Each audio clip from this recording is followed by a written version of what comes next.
Chapter 1. After her rebirth, the first thing Serafina Miller did was kneel before her parents, her every word earnest. Dad, Mom, regarding the marriage alliance with the Hawthorne family, I choose to marry Alastair Hawthorne. Hearing their daughter suddenly make such a request, Arthur and Alina Miller were both completely astonished. Sierra, isn't Ethan the one you like? Alastair is Ethan's uncle. As if recalling something, Serafina's eyes flickered, a hint of sorrow in her voice. It's precisely because I know the consequences of liking him that I don't dare to anymore. Dad, Mom, I've never asked you for anything. As the heiress who has enjoyed the family's glory, I know that a marriage alliance is a responsibility I must bear. This is my only request. Please grant me this. Seeing her forehead red from kowtowing, Arthur and Alina sighed and helped her up. Since you've made up your mind, Mom and Dad will go to the Hawthorne family to inquire. The only issue is that Alastair Hawthorne is powerful and influential. He might not agree to this marriage. You need to be mentally prepared. While comforting their daughter, Arthur and Alina prepared lavish gifts for their visit. As the black sedan drove further and further away, Serafina turned back to look at the familiar furnishings of the living room, a sense of unreality washing over her. Suddenly, the phone on the table rang. Nightfall, come over. It was a message from Ethan Hawthorne, asking her to meet, with a bar address attached. Thinking about what had just happened, Serafina also wanted to take this opportunity to clarify the change in the marriage alliance, so she hurried over. But as soon as she pushed open the door to the private room, a basin of cold water was thrown directly at her, drenching her completely. The icy chill seeped into her skin, making her shiver involuntarily, as jeering laughter erupted from all around. Well, isn't this the great Miss Miller? How did you end up looking like a drowned rat? Serves her right, always chasing after Eth. This is what an ungrateful wretch and doormat gets. Ethan Hawthorne walked up to Serafina, his face cold, his eyes dark and somber. Are you that desperate to marry me? The moment word got out about the alliance, you rushed your parents to my house to discuss the marriage, making it known all over the city. Now everyone in our circle knows we're getting engaged. Are you satisfied? Serafina knew he had misunderstood. She wiped the water from her face, pushed aside the wet hair plastered to her forehead, and looked at him calmly. The marriage alliance between the Miller and Hawthorne families is a done deal. It doesn't matter whose house we discuss it at, but you don't need to worry because this matter has nothing to do with you. Ethan first stared blankly, then sneered. Nothing to do with me. Don't tell me the person you're marrying isn't me. Ridiculous. Besides me, who else in the Hawthorne family would marry you? Just as Serafina was about to speak, the ajar door was pushed open. Sylvia Jenkins, who rushed in and saw the scene, had tears welling up in her eyes. Mr. Ethan, I heard you were getting married. I came specially to wish you happiness, to wish you and Miss Miller a blissful and lasting marriage. With that, she ran out, her eyes red, leaving behind the faint sound of sobbing. Sylvia, Ethan instantly panicked, pushed aside the person blocking his way, and chased after her. Serafina, pushed onto the coffee table, hit her forehead, and a gash appeared, blood gushing out, looking extremely frightening. A sharp pain shot through her. Watching the two figures recede, memories of her past life flooded her mind. In her previous life, Serafina and Ethan Hawthorne had been childhood sweethearts, their bond deep. After they came of age, when she heard her parents mention the marriage alliance, she thought of Ethan's meticulous care for her over the years and chose him without hesitation. But after he heard the news, his attitude towards her slowly changed, from anger to indifference, and finally to near disgust. Serafina didn't understand why, but still chose to marry him, thinking things would slowly get better after marriage. But even after their child was born, she found tens of thousands of photos of Sylvia Jenkins, treasured by Ethan, in his study. At that moment, she finally knew that the one he loved was actually his family housekeeper's daughter. It was only due to class differences that his desire couldn't be fulfilled. Sylvia Jenkins also married someone else 2 years after he got married, but her marriage was never harmonious. He drank himself into a stupor daily for her, grieving for her. And the day her husband died in a car accident was the happiest day of his life. Serafina saw all of this, her heart desolate, but she could only force herself not to pay attention, dedicating herself to raising their daughter, until a kidnapping case involved her daughter and Sylvia Jenkins's son. The kidnappers made Ethan Hawthorne choose one to save. He hesitated for only a few seconds before choosing the boy who wasn't related to him by blood. The next second, their daughter was pushed off a tall building and fell to her death. Witnessing this, Serafina collapsed on the spot and jumped off the building as well. Now, reborn, she refused to torture herself again. She only wanted to draw a clear line with Ethan Hawthorne in the private room. A group of people were still snickering and making sarcastic remarks. You can't force happiness. Eth doesn't want to marry someone. So what if they get married? When the time comes, Eth won't be home, and some doormats will become lonely, resentful wives. Amidst the taunts, Serafina's phone rang. She picked it up and saw a message from her parents. Sira Alastair agreed the wedding will be in half a month. Her parents had always been composed. The 3 exclamation marks showed how surprised and thrilled they were by Alastair Hawthorne's agreement. Serafina suddenly breathed a sigh of relief. She forced herself to stand up and look at the crowd who were enjoying her plight, her eyes showing a determination she had never felt before. Whether I'm happy after marriage is none of your concern, and it has nothing to do with Ethan Hawthorne. Please tell him I'm getting married in half a month. The groom won't be him. Chapter 2. After leaving the bar, Serafina went to the hospital to have her wound treated. When she returned home, she cleared out everything related to Ethan Hawthorne and sealed it in a box. Arthur and Alina Miller, who had just returned, saw this and were stunned. Sira, have you really let go of Ethan? You don't like him anymore. Seeing her nod without hesitation, Arthur and Alina felt relieved and said with a smile, That's good. Alastair is busy abroad. The Hawthorne family had a video call with us today, and the marriage is settled. Compared to Ethan, Alastair is mature and decent, indeed more suitable for you. It's just that his reputation is quite lofty, and we didn't even consider him. We thought he wouldn't agree, but unexpectedly, he agreed very quickly. Serafina's eyes reddened instantly. When she first made her decision, she knew Alastair Hawthorne would agree. In her previous life, due to the generational gap, all the scions of prominent families were afraid of him, and Serafina was no exception. Thus, she had very little contact with him, almost never meeting except at family banquets. She only knew that he was devoted to his work, had single-handedly established a top-tier business empire, and had never married. Until he was 35, when he died by suicide. Only when his belongings were being sorted out was a stack of love letters found in his bedroom. Each letter was addressed to Star. No one in the Hawthorne family knew who this was for, only Serafina knew. On the day she was born, the sky was full of stars. Star, or Twinkle, meaning a bright and cherished star, was the nickname her closest elders had given her. She had never known that the stoic and reserved, unapproachable man had secretly loved her for a lifetime. Now that heaven had given her a chance to start over, she was willing to give them both a chance. While she was lost in thought, Arthur and Alina brought out a gift box and presented it to their daughter, their voices full of gratification. Sira, tomorrow is your birthday. Alastair couldn't make it back, so he had his assistant take a gift from his study. See if you like it. Upon opening it, Serafina saw a dazzlingly brilliant ring. It was the most expensive diamond ring auctioned at Sotheby's in nearly 50 years, named Starcatcher. She had been fortunate enough to see it once, and it remained unforgettable. She hadn't expected Alastair Hawthorne to send such a priceless gift. For a moment, warmth spread through Serafina's heart. In her previous life, ever since the news of their marriage alliance spread, Ethan Hawthorne had never given her any gifts. She had long forgotten what it felt like to receive a gift from a loved one. The next day, Miss Miller's birthday banquet began punctually at 7 in the evening at the most luxurious hotel. Numerous guests offered their blessings. With Serafina's marriage alliance settled, a great weight was lifted from her heart, and so she wore a smile. Until midway, a commotion arose from the crowd, and everyone looked towards the entrance. Serafina followed their gaze and saw Ethan Hawthorne unexpectedly attending her birthday banquet with Sylvia Jenkins. And this wasn't the most humiliating part.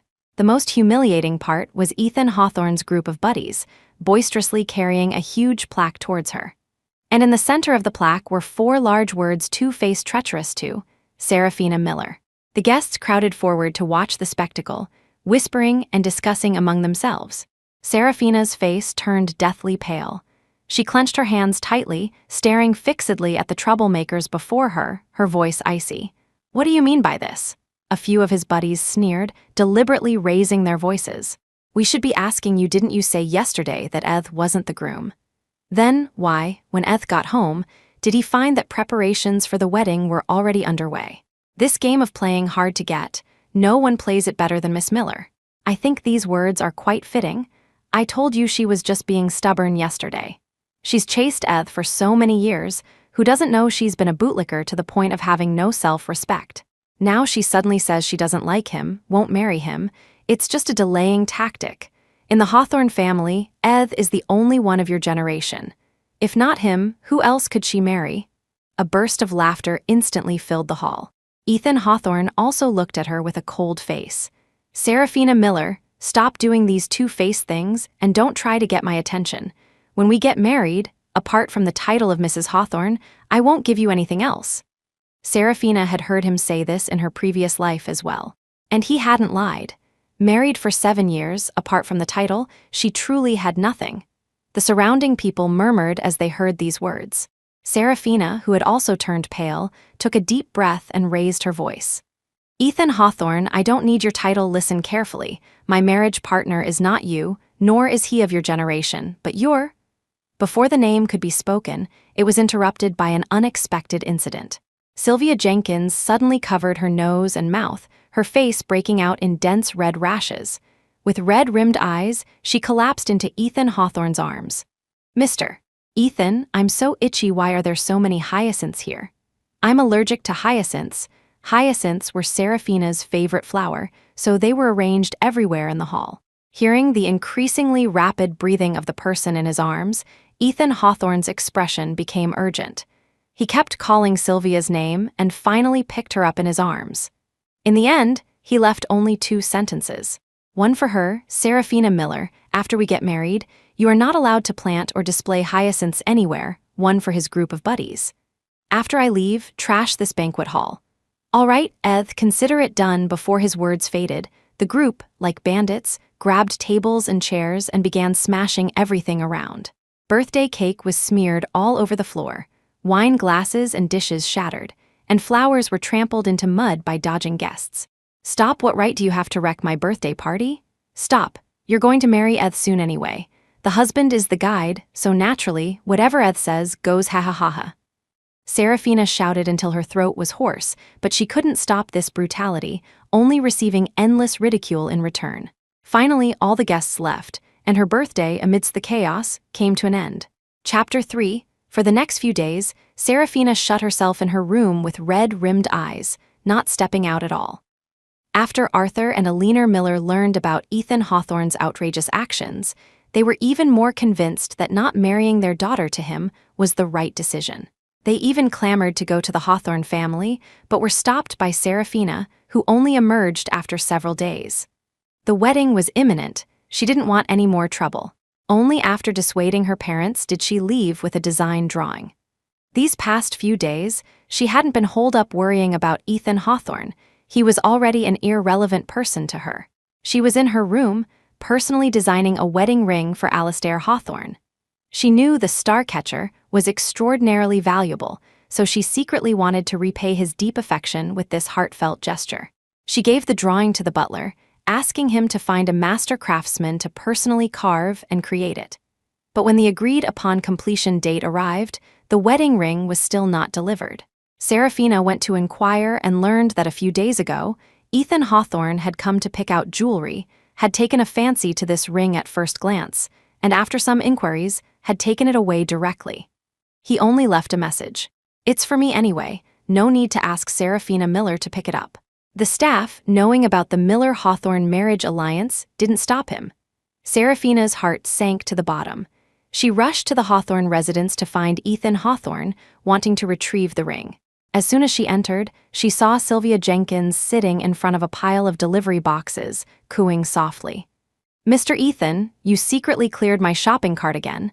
You're so good to me, how can I ever repay you?" "It's my pleasure." "You don't need to repay me. Also, I've told you several times, don't call me Mr. Ethan anymore." Only then did Sylvia Jenkins shyly call him Ethan. Watching the two exchange affectionate glances, Serafina didn't even blink, quickly walking in. Hearing footsteps, Ethan Hawthorne turned around and saw her, frowning. "What are you doing here? The wedding ring you took, give it back to me." Seeing Serafina extend her hand, Ethan Hawthorne raised an eyebrow. "It's gone." Serafina's gaze hardened, her tone becoming more severe. "What do you mean, it's gone?" Ethan Hawthorne was still thinking of an excuse when Sylvia Jenkins, sitting on the floor, spoke timidly. "Miss Miller, I saw online that wedding rings are easiest to use for opening packages, so I used it to open a few hundred deliveries. Now the ring is all scratched up. Do you still want it?" Saying this, she opened her palm, revealing the badly scratched ring. Ethan Hawthorne actually gave her wedding ring to Sylvia Jenkins to open packages. A fire ignited in Serafina's heart, quickly spreading through her limbs. She could no longer control her emotions, her eyes red as she looked at the two unconcerned people before her. "Ethan Hawthorne, what right do you have to take my things without permission? Sylvia Jenkins, what right do you have to ruin it like this? Don't you know how to spell the word respect?" Seeing her so distraught over a ring, Ethan Hawthorne's good mood was ruined, his tone laced with impatience. "This wedding ring was originally for me. What are you arguing about? Oh, by the way, I've decided to just get the marriage certificate and not have a wedding ceremony, so your ring design is useless. Don't waste your effort." Serafina was so angered by his dismissive attitude that she clenched her fists, stating once more, "Ethan Hawthorne, this wedding ring is not for you." "Not for me, then who could it be for?" "Serafina Miller, that's enough." "You're overacting," Ethan Hawthorne retorted sarcastically while casually tossing the ring aside and pulling Sylvia Jenkins out the door. "Don't waste time bickering with her, Sylvia. Didn't you say a few days ago you wanted to learn to drive? Come, I'll teach you." Watching the two figures leave, countless waves of anger and unwillingness surged in Serafina's heart. She wanted to chase after them, but was unable to split her attention, so she could only squat down and search for the ring first. It took her a full half-hour before she found it in a flower bed. After carefully putting it in her pocket, she didn't hesitate for a moment and turned to leave. It was too late to make a new one now. She could only find someone to repair it and see if it could be restored to its original appearance. But just as she walked out of the villa, she heard a strange noise. Looking up, she saw a car speeding straight towards her. Serafina's eyes widened abruptly. With a loud bang, she was thrown more than 10 meters away, landing in a pool of blood. Sylvia Jenkins, who was driving, feigned fear and got out of the car, crying. Oh no, I just started learning to drive. I accidentally hit the accelerator instead of the brake. I've caused a disaster. Miss Miller is bleeding so much. Ethan, will something bad happen?" Seeing the large patch of stone steps stained red with blood, Ethan Hawthorne frowned, then hugged Sylvia Jenkins and comforted her gently. "It's okay. She always loves to play pitiful. She's just putting on an act now, don't mind her. She'll wake up when she can't keep it up anymore. Sylvia, don't be afraid and don't cry." Hearing these words in a daze, Serafina felt a chill run through her body and tears streamed down her face uncontrollably. "Ethan Hawthorne, I thought that even if you didn't like me, after all those years as childhood sweethearts, you would at least have a shred of affection for me. Yet, to coax Sylvia Jenkins, you could completely disregard my life. Why in my past life did I ever fall in love with you?" She struggled to call for help, but as soon as she gripped her phone, her strength completely drained away. Boundless darkness surged towards her, completely engulfing her. When she opened her eyes again, it was the next day. Not long after she opened her eyes, a doctor came in with her medical records and said gravely, "Why wasn't she sent to the hospital immediately after a car accident? You waited until she lost so much blood before bringing her in. Isn't this just fooling around?" Recalling the scene before she lost consciousness, Serafina moved her lips but only managed a bitter smile, not knowing how to answer. Was she supposed to say that her childhood sweetheart was too busy comforting another woman to save her? The doctor didn't press further, just continued, "Where's your husband? Have him complete the admission procedures." The effects of the anesthesia hadn't worn off yet, and Serafina blurted out instinctively, "Abroad." Before her words faded, the ward door was pushed open. Ethan Hawthorne, who had just entered, stared at her. "Who's abroad? Chapter 4, isn't he right here? You signed the surgery consent form, he must be her husband. Didn't I say the patient needs to be monitored 24/7 while unconscious? Why did you suddenly disappear? Thankfully, nothing serious happened. Well, go ahead and take care of the paperwork. As the doctor spoke, he tore off an admission slip, handed it to him, and left the ward. He's not my husband, Serafina was still explaining even after the doctor had walked far away. For some reason, Ethan Hawthorne felt a little uncomfortable. All right, I've already brought you to the hospital. Still want to play this game of hard to get? Know when to stop. He placed the bag he was carrying on the table. Seeing the gauze wrapped around her head, his tone softened slightly. It's still warm, eat it while it's hot. Seeing the familiar logo, Serafina froze. In the past, whenever she was sick, she'd be pampered and couldn't eat anything. Ethan Hawthorne would travel miles and wait in long queues to buy red bean pastries from this place to cheer her up. But whether in the previous life or this one, ever since he knew about the marriage alliance, he had never been so gentle. Looking at the steam rising from the bag, Serafina made no move, gently closing her eyes. The next second, she heard Ethan Hawthorne's somewhat hesitant voice. About yesterday, Sylvia didn't do it on purpose. Don't cause her trouble. So, it was still for Sylvia Jenkins. Serafina opened her eyes again, actually laughing through tears. Ethan Hawthorne, she intentionally harmed me. I will definitely call the police and make her face the punishment she deserves. The expression on Ethan Hawthorne's face froze, somewhat exasperated. I bought you things, and I apologized on her behalf. Serafina Miller, don't push your luck. Seeing him unable to keep up the pretense for long, Serafina smiled again, her eyes red as she looked at him, like a silent confrontation.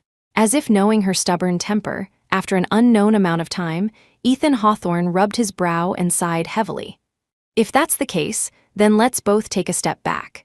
You're making such a big fuss just because you want me to marry you, right? Fine, I'll give you a wedding.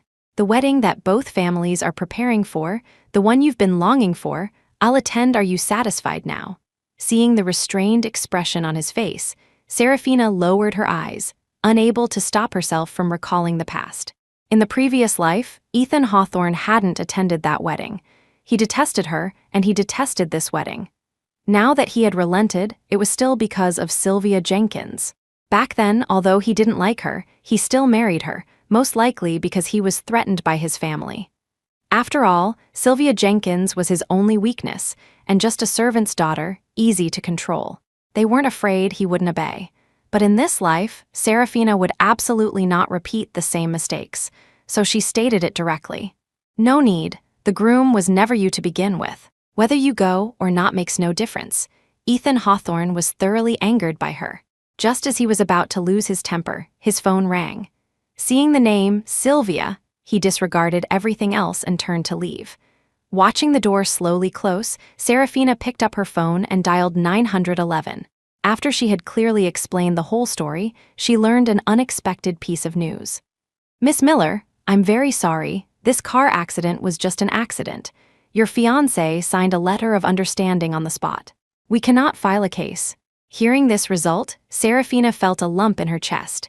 It wouldn't go up, nor would it go down. She violently smashed her phone against the wall. Pain spread from her limbs to the depths of her heart. Finally, she could no longer hold back and cried out loud in the empty hospital room. For the next few days, Ethan Hawthorne came to the hospital almost every day, bringing fruits and nourishing soups, and even invited several doctors for a joint consultation. Serafina's emotions had stabilized. She treated him as if he were invisible. Seeing her indifferent demeanor, he also panicked a little, not knowing what kind of tantrum she was throwing now. But considering she was a patient, he could only endure it. Until the day of her discharge, Serafina refused to get in his car. He could no longer suppress the annoyance in his heart and questioned her. I've already compromised. How long are you going to keep this up? If you continue to act out, aren't you afraid I'll just give up and not marry you? Serafina knew that no matter how much she explained, he wouldn't believe her, so she simply lowered her head and pretended not to hear. In Ethan Hawthorne's eyes, this was her yielding. His mood slowly improved and his tone softened considerably. Don't make a fuss anymore. My uncle is coming back today. I'll take you to the family banquet. He's the head of the Hawthorne family, and tonight he'll announce our marriage alliance in front of the whole family. Since I've promised you, I will definitely attend. I'll give you a grand wedding then. You should be satisfied, right? Chapter 5. Only then did Serafina look up at him, a hint of excited joy in her usually indifferent tone. "Your uncle is back in the country." Seeing her return to normal, Ethan Hawthorne's lips curved into a knowing smile. "Yes, are you that eager to marry me? Don't worry, I'll attend the wedding. Just don't act out anymore. Playing hard to get is fine once or twice, but too much, and I'll get annoyed too." Ethan Hawthorne said this as he opened the car door. Serafina knew he wouldn't listen to her explanations, so she didn't bother, got into the passenger seat and said directly, "I want to go home, put on some makeup, and change my clothes." Seeing her attach so much importance to this banquet, presumably because she loved him so much and wanted to make a good impression on his uncle, Ethan Hawthorne raised an eyebrow and, for once, agreed to her request. After everything was ready, the two returned to the old Hawthorne family mansion. Many people came to the banquet. They weren't surprised to see Serafina and all greeted her. After returning their greetings one by one, she sat in a corner waiting for Alastair Hawthorne to appear. Because she didn't know what their reunion would be like, she was absent-minded all evening, her heart pounding. Ethan Hawthorne, beside her, soon noticed something was off and looked at her with displeasure. "I'm right here. What are you daydreaming about? I'm warning you one last time. I've already agreed to marry you, so don't put on this act anymore otherwise. I might change my mind at any time," Serafina wanted to retort, but the words died on her lips. He would soon find out the groom wasn't him anyway. There was no need to waste her breath. A few minutes later, the doors to the main hall finally opened. Everyone turned their heads in unison, looking on with anticipation. But the person who appeared was definitely not Alastair Hawthorne, but Frederick Hawthorne. He walked onto the stage, trembling, and announced to the public. Alastair was in a minor car accident before his departure. He missed his flight and is currently still abroad. He won't be attending today's banquet. Hearing this news, Serafina abruptly stood up, her voice filled with nervousness. "Grandpa Hawthorne, how is he? Is it serious?" Frederick Hawthorne waved his hand, reassuring her. "It's nothing, it won't delay important matters. Sira, don't worry." Ethan Hawthorne frowned and pulled her down to sit, admonishing her in a low voice. "Although the marriage alliance is certain, you haven't married into the Hawthorne family yet. Don't show such concern for Uncle to display your status as the young mistress. It's not proper." Serafina couldn't bear it any longer. Just as she was about to speak plainly, Frederick Hawthorne coughed, and the entire hall instantly fell silent. "I've gathered everyone today mainly to announce the marriage alliance between the Hawthorne and Miller families. The wedding date has been set for 7 days from now, at South Shield Manor. The marriage partners are, 1, the heiress of the Miller family, Serafina Miller." Amidst Frederick Hawthorne's booming announcement, Ethan Hawthorne received a message from Sylvia Jenkins. He didn't know what she had sent, but his expression changed, and he quickly got up and left the venue, not hearing the rest. "And the other is the head of our Hawthorne family, Alastair Hawthorne." This unexpected choice of persons sent the entire hall into an uproar, with constant whispering. "Did I hear that right? Alastair, not Ethan." "Yeah, how could it be Uncle? Isn't Uncle uninterested in women? How could he marry such a young girl?" The crowd's discussions almost overturned the entire hall. But due to Alastair Hawthorne's status, although everyone was shocked, they didn't dare say much and offered their blessings to Serafina, who stood up to acknowledge them. After the banquet ended, she still couldn't stop worrying about the car accident and made a special visit to Frederick Hawthorne. The old man patted her shoulder, his face full of joy. "Alastair sent a photo, I saw it. It's just a small injury, he'll recover quickly. Sira, you can prepare for the wedding with peace of mind." With these words, Serafina finally felt at ease. For the next 2 or 3 days, she stayed at home preparing invitations, wedding dresses, dowry, and other items, oblivious to the outside world. During this time, she received many messages from Ethan Hawthorne's buddies, but hadn't opened a single one. Until one day before resting, she accidentally clicked on one and found they were all talking about the same thing. "Eth got injured and is hospitalized at City Central Hospital, room 609. Aren't you coming to see him? Remember to bring some chicken soup Eth likes."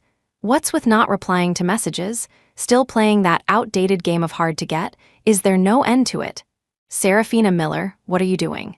You're a bootlicker, stop pretending, come over quickly." Seeing these messages again, Serafina just found it amusing. She took a few seconds to type a line and send it. Ethan Hawthorne was in a car accident. He has caregivers, he has you guys, and he has Sylvia Jenkins. What does it have to do with me? After the message showed as sent successfully, Serafina opened her social media feed. Scrolling down, it was all selfies Ethan Hawthorne had posted from the hospital. In her memory, he almost never updated his feed, so she was somewhat surprised to see them. But she didn't pay it much mind, glanced at it, and then exited, asking the Hawthorne family members she had added a few days ago many questions about Alastair Hawthorne. Chapter 6. After learning that Alastair Hawthorne liked to eat fish, Serafina went to her family's fish pond the next day, planning to catch a few fish to practice her cooking skills so she could cook for him in the future. Just as she picked one she liked, she turned around and saw Sylvia Jenkins, who had somehow entered and was walking towards her. She wrung her hands, putting on a pitiful appearance. "Miss Miller, did you find out that Ethan got his hand injured in a fight protecting me, so you're angry? It's all my fault. If you want to blame someone, blame me. I know you're his fiancée. I'm just a servant's daughter, not worthy of him going to such lengths." Hearing her manipulative, innocent victim tone, Serafina frowned and turned to leave. Sylvia Jenkins grabbed her hand, and in Serafina's puzzled gaze, she revealed a provocative smile. Before Serafina could understand why her expression had suddenly changed, she saw Sylvia raise her hand and slap herself hard several times, crying pitifully. "Miss Miller, I'll accept it if you hit me or scold me. I only beg you, please don't be angry with Mr. Ethan anymore.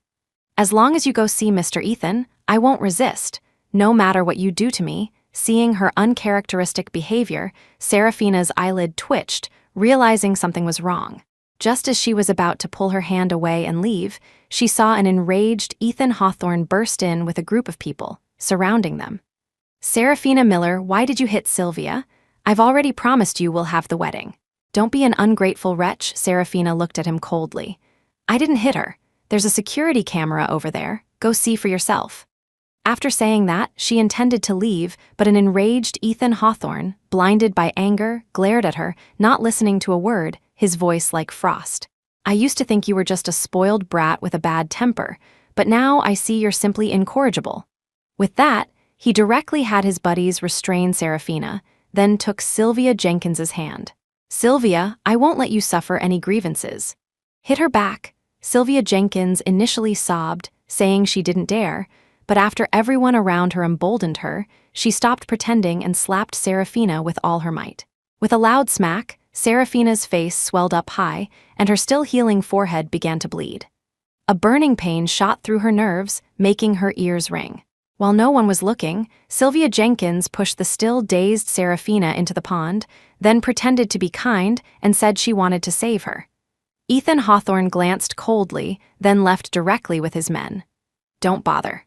The water is so shallow, she won't drown." Serafina struggled in the water for a long time, exhausting all her strength, before someone found her and pulled her out. After returning, she developed a high fever that night, which hadn't subsided by the next day.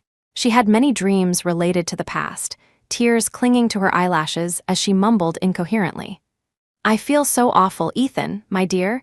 Didn't you go to buy me red bean pastries? Why aren't you back yet?" "It was my fault. I'm sorry, Ethan, my dear, I promise you.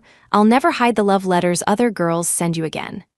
Ethan Hawthorne, who happened to push open the door and enter, was stunned when he heard this.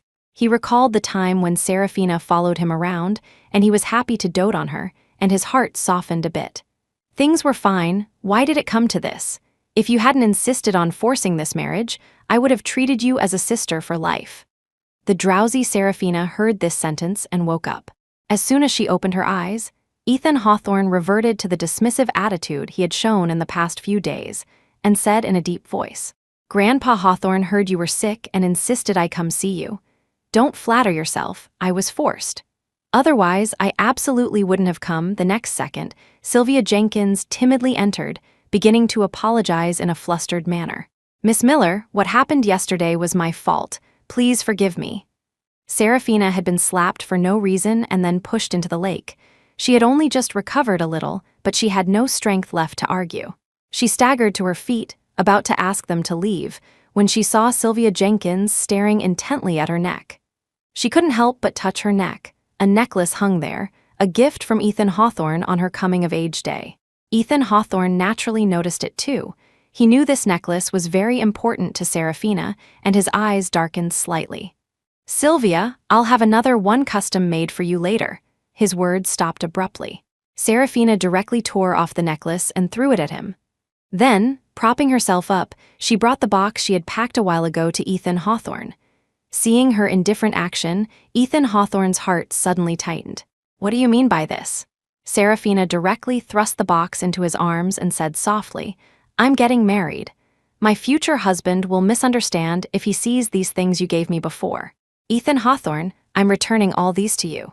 From now on, we have no further connection." Ethan Hawthorne knew her old habit was acting up again.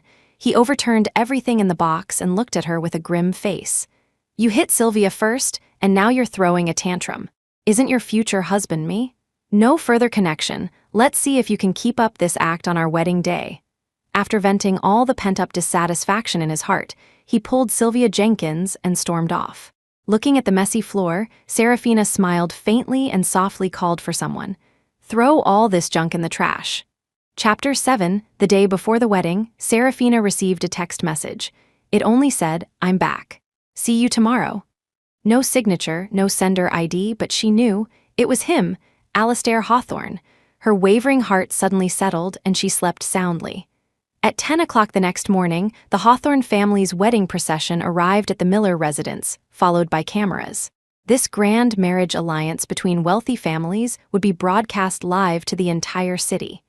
Ethan Hawthorne opened the car door and went upstairs.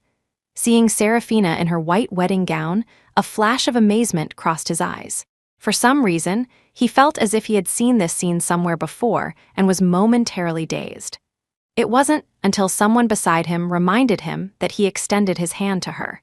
But Serafina didn't take it, looking at him calmly, her tone indifferent. "Ethan Hawthorne, you're in the wrong place. You should be seated with the guests." This sentence angered Ethan Hawthorne, and his face instantly darkened.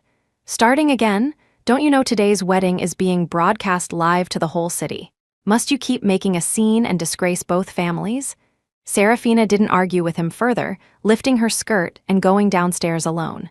Ethan Hawthorne's outstretched, empty hand clenched into a fist. He took a deep breath, forcibly suppressed his emotions, and followed her. Just as he was about to get into the back seat of the wedding car, his phone rang. A minute later, he closed the car door and looked at Serafina inside. "I have something very important to attend to. I can't make it to the wedding venue. Go and tell the elders on both sides that the wedding is canceled." He had thought that upon saying this, Serafina would be sad and embarrassed, perhaps even shed tears, but she just looked at him calmly. "I told you, for this wedding, whether you come or not, it's fine. Because the groom is not you." Seeing her noncommittal expression, a flash of panic suddenly crossed Ethan Hawthorne's heart, but he still said gravely, "I said cancel the wedding if I, the groom, don't show up. Do you really want to become the laughingstock of the entire city?" This time, Serafina couldn't even be bothered to speak, directly telling the driver to drive. Soon, the grand procession of cars drove away from the scene. Ethan Hawthorne had no time to soothe her little temper and hailed a cab on the roadside. By the time he rushed to the hot spring resort in the suburbs and saw Sylvia Jenkins surrounded by a group of his buddies, his brows knitted together. "Didn't you say Sylvia was in danger?" A group of his buddies pulled him inside, laughing and joking. "We tricked you, how else could you skip the wedding? We just wanted to see what kind of joke Serafina Miller would make of herself today." Hearing this, Ethan Hawthorne's expression changed abruptly. He quickly pushed away the hand on his shoulder and turned to leave. "Nonsense." Sylvia Jenkins hugged his arm, her eyes red and blinking, her tone full of pleading. "Ethan, my head really does hurt a bit. Can you stay and keep me company? Anyway, it's far from the wedding venue. You won't make it even if you go now." That was indeed true, but Serafina, while he was hesitating, his buddies had already started a live stream on a large screen. On the screen, everything was proceeding according to plan. Seeing Serafina stubbornly refuse to cancel the wedding, everyone's faces showed sarcastic smiles. Still not stopping it. When it starts and there's no groom, how embarrassing will that be? Serafina Miller is too desperate to get married, isn't she? Joking with the reputation of two families. It'll be hilarious when she can't clean up the mess. Ethan Hawthorne didn't know what she was thinking, so angry that his face was dark enough to drip water. He was contemplating whether to call the Hawthorne family to inform them when an exclamation came from beside him. The wedding has started. Ethan Hawthorne instinctively looked up and saw Arthur Miller leading Seraphina, escorting her to the center of the stage. She stood alone under the spotlight for a long time, and the groom did not appear. The live stream chat was flooded with question marks and comments like, "The groom ran away?" The people in the room watched, laughing so hard they couldn't straighten up. Ethan Hawthorne, who had long anticipated this result, had a cold face, his tone laced with hidden anger. Foolish, he couldn't bear to watch anymore and was about to turn off the live stream. Just as his hand touched the exit button, he heard the MC's voice. The groom arrives the next second, the tightly closed doors, open Chapter 8 under the watchful eyes of thousands. Alastair Hawthorne appeared, dressed in a well-tailored black suit.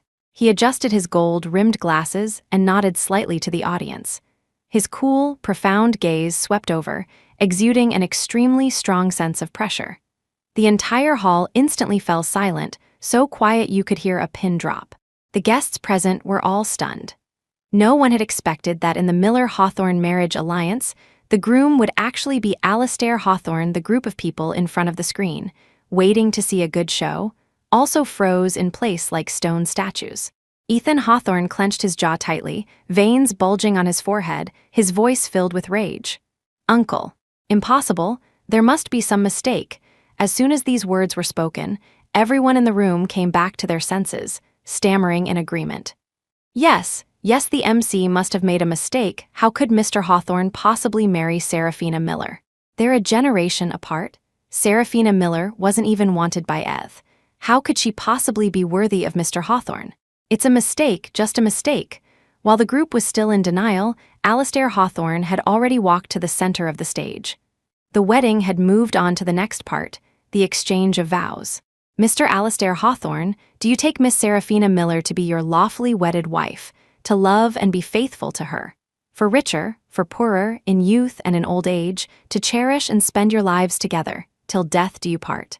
After hearing Alastair Hawthorne confidently say, "I do," the entire room fell into a dead silence. Everyone's mouths gaped open, their eyes wide with disbelief as they watched the scene unfold.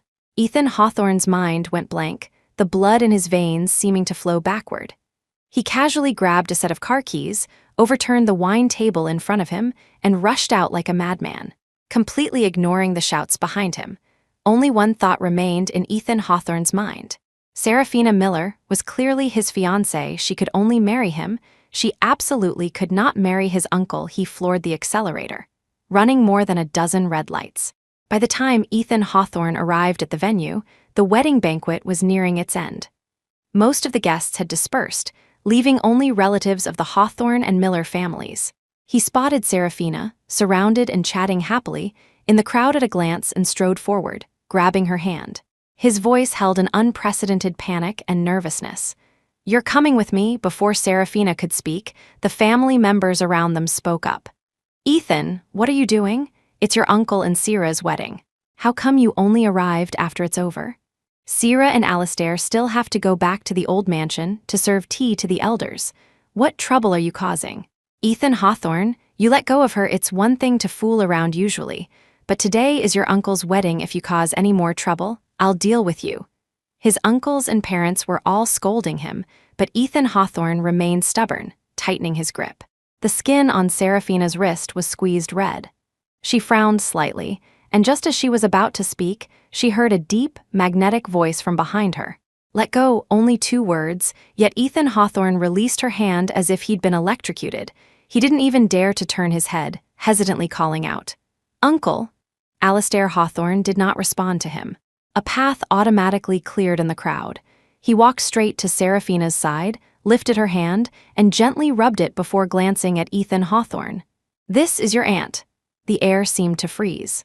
Ethan Hawthorne strongly resisted this form of address, but under Alastair Hawthorne's powerful aura, the hairs on his body stood on end, as if ants were crawling on him. That deep-seated fear in his blood prompted him to softly utter the address. "Aunt Seraphina." Chapter 9. In front of both families, Seraphina responded to him graciously. From now on, we are family. Each word, like a heavy stone, pressed down on Ethan Hawthorne's heart. He clenched his fists tightly, staring intently at the person before him. Seraphina could sense his reluctance and anger but didn't care. She linked her arm with Alastair Hawthorne's and asked him with a smile about their upcoming schedule. Alastair Hawthorne glanced at the time, and when he looked up again, a rare gentleness flickered in his perennially stern eyes. Because the plane was delayed during the transfer, the morning tea ceremony was waived. According to custom, we should go to the old mansion to make it up first, but you've been tired all day. Let's postpone these formalities until tomorrow. Go home and rest first, okay? Hearing this, the Hawthorne family elders all started to laugh and tease. Oh, getting married really changes things. He knows how to dote on his wife now. Alastair always seems so serious. Turns out he can speak so gently. With his youngest son also married, the entire family gathered together. Frederick Hawthorne, beaming, waved his hand and said in a resonant voice, "As long as you two live respectfully and well together, it doesn't matter if we drink this tea or not." Sira got up early for makeup. She must be exhausted. Don't disturb the couple. Everyone, disperse, disperse. Amidst the teasing, Alastair Hawthorne led Seraphina away from the venue. Watching the two figures gradually recede, Ethan Hawthorne's clenched knuckles creaked. The anger and pain suppressed within him, after the crowd dispersed, completely poured out. What on earth is going on? The Hawthorne-Miller marriage alliance? Shouldn't it be me marrying Seraphina Miller? Charles and Diana Hawthorne, immersed in joy, were startled by his angry roar and looked at their son with displeasure. What madness are you up to again? Half a month ago, when the Miller family visited, your Uncle Arthur, Aunt Alina, and Sira specifically named your uncle as the one she wanted to marry. Your name was never mentioned. How could it be you? If the groom wasn't me, why was I asked to pick up the bride? Sylvia Jenkins and a group of Ethan's buddies, who had arrived late, were stunned when they entered and heard this conversation. Seeing Sylvia Jenkins among the large group that suddenly burst in, Charles and Diana Hawthorne had already guessed the reason for Ethan's absence today, and their faces darkened. This morning, your uncle's flight was delayed during a transfer in Hong Kong. We asked you to help pick up the bride, and what did you do? You ran off halfway messing around with a bunch of no-good buddies. What kind of behavior is that? Today, at the wedding, all relatives of the Hawthorne and Miller families, except you, were present. If your Uncle Arthur hadn't helped persuade him, Grandpa Hawthorne would definitely have dealt with you. From now on, Sira is your aunt. You better watch yourself and not do anything out of line. Otherwise, if your uncle gets angry, no one can protect you. Amidst these reprimands, Ethan Hawthorne's face slowly turned deathly pale. He had never imagined that one day, Seraphina Miller would become his aunt.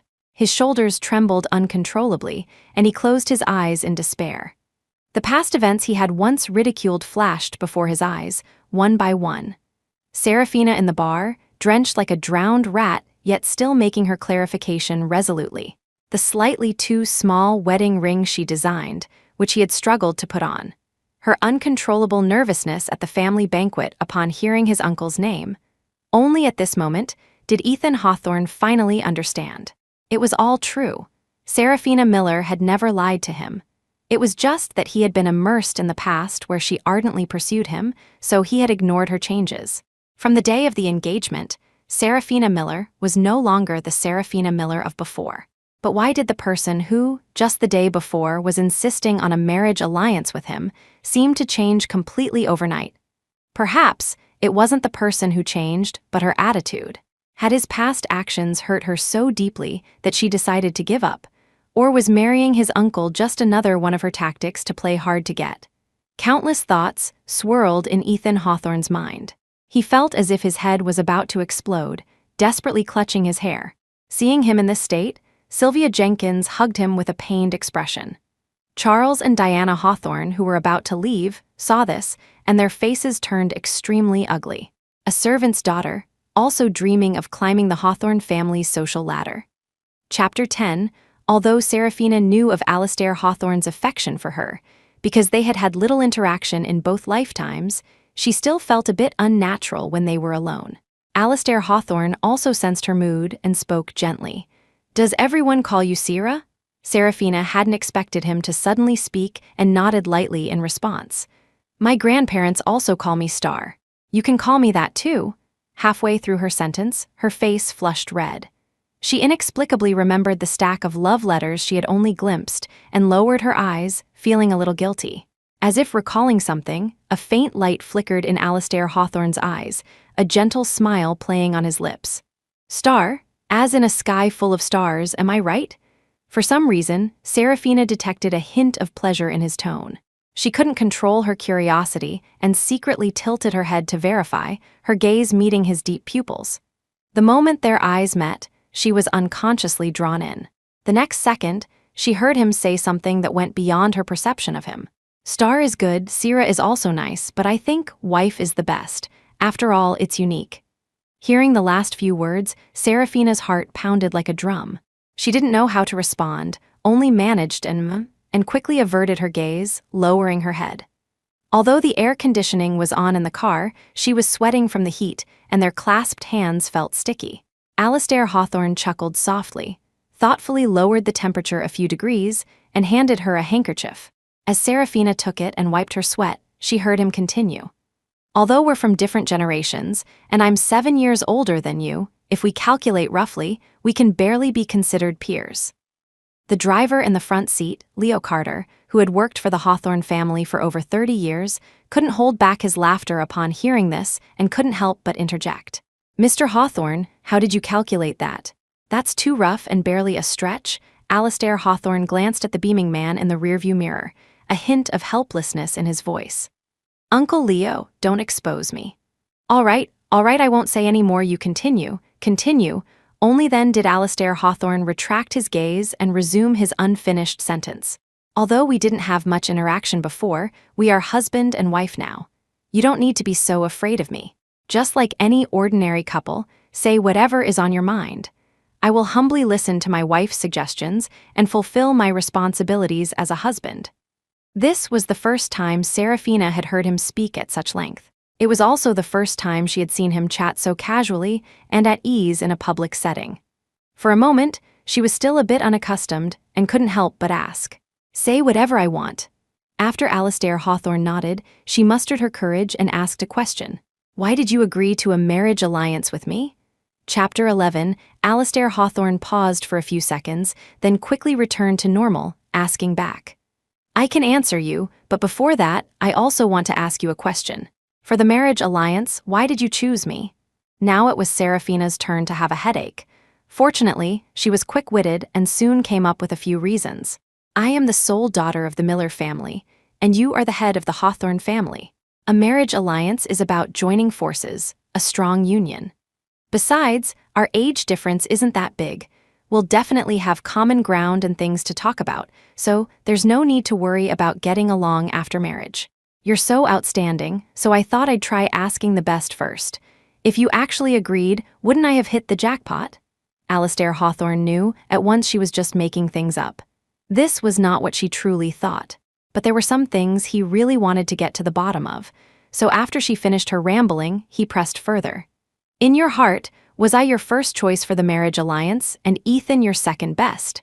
The car fell silent instantly. Hearing that name, Serafina would recall those bleak past days, her eyes flickering. Alastair Hawthorne realized she didn't want to talk about this person and was about to change the subject when he heard her voice, much lower now. No. After those two decisive words, Serafina looked up at him, her eyes showing a resolve he had never seen before. If you hadn't agreed, I definitely wouldn't have married into the Hawthorne family. I would have found a way to cancel this alliance. Hearing this answer, Alastair Hawthorne inexplicably breathed a sigh of relief. He rubbed his fingertips and asked 2 more questions that were very important to him. Is Ethan not good? Didn't you like him very much? His barely audible voice carried a complex emotion that was difficult to comprehend. Serafina caught it.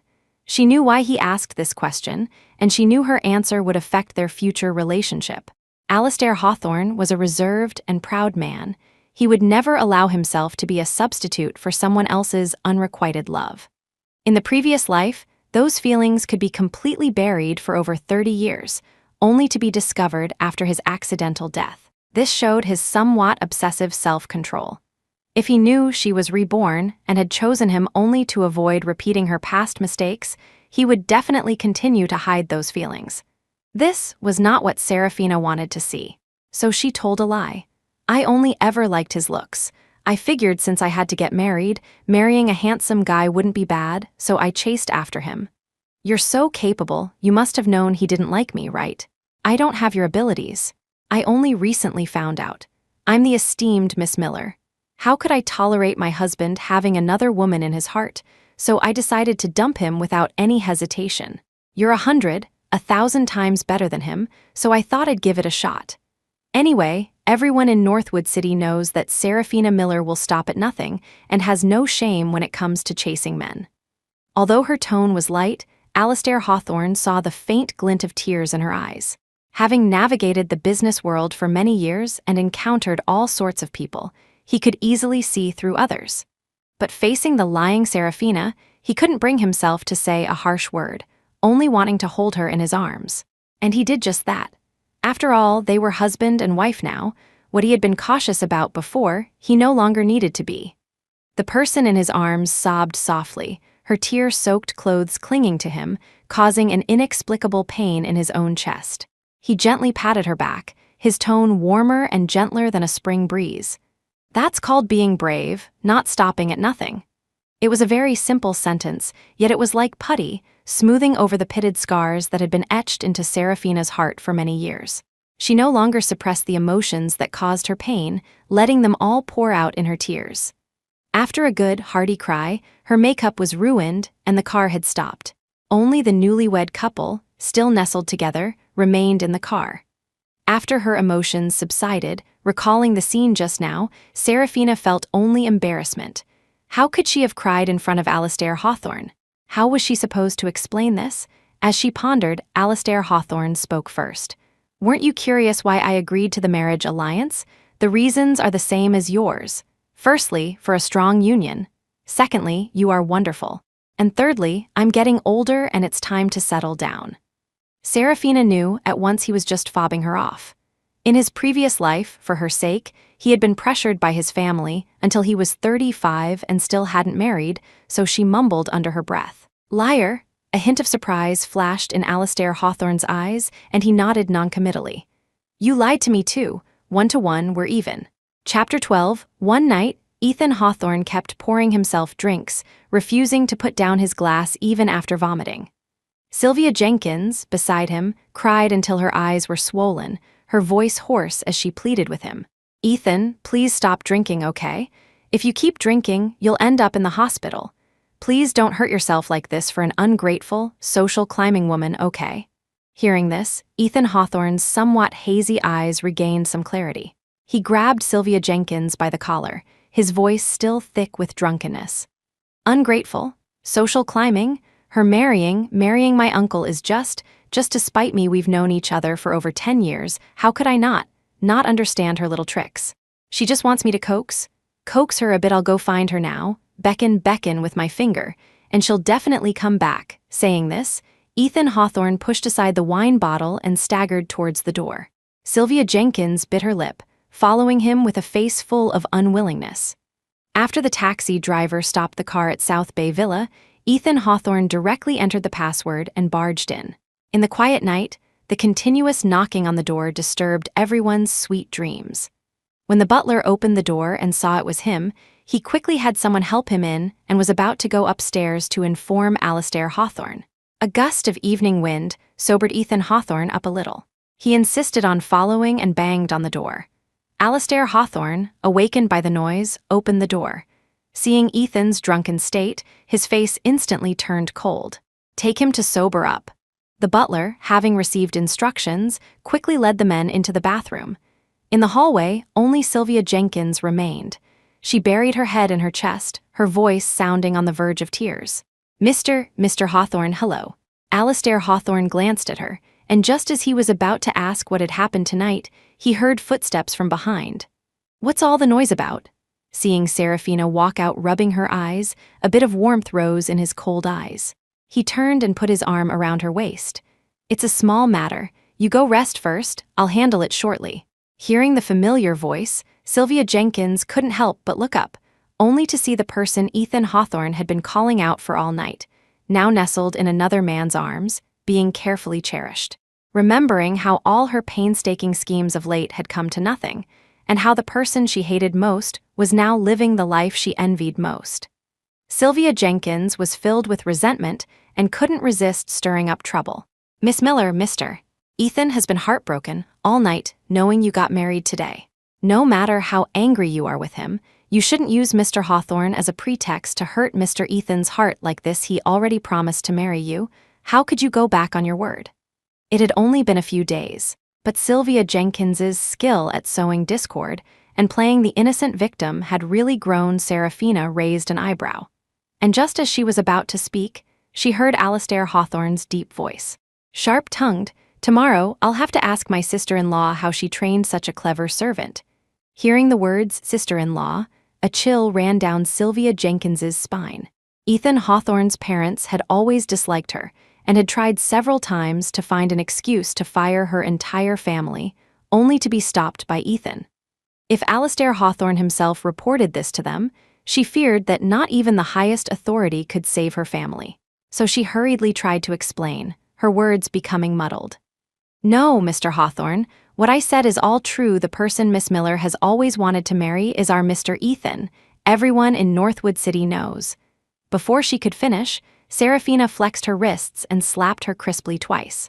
She used considerable force, making Sylvia Jenkins see stars, both her cheeks swelling up, like a red, ripe peach. Chapter 13, What Right Do You Have to Hit Me? Sylvia Jenkins, dazed by the two slaps, also lost her composure, collapsing to the ground and screaming hysterically.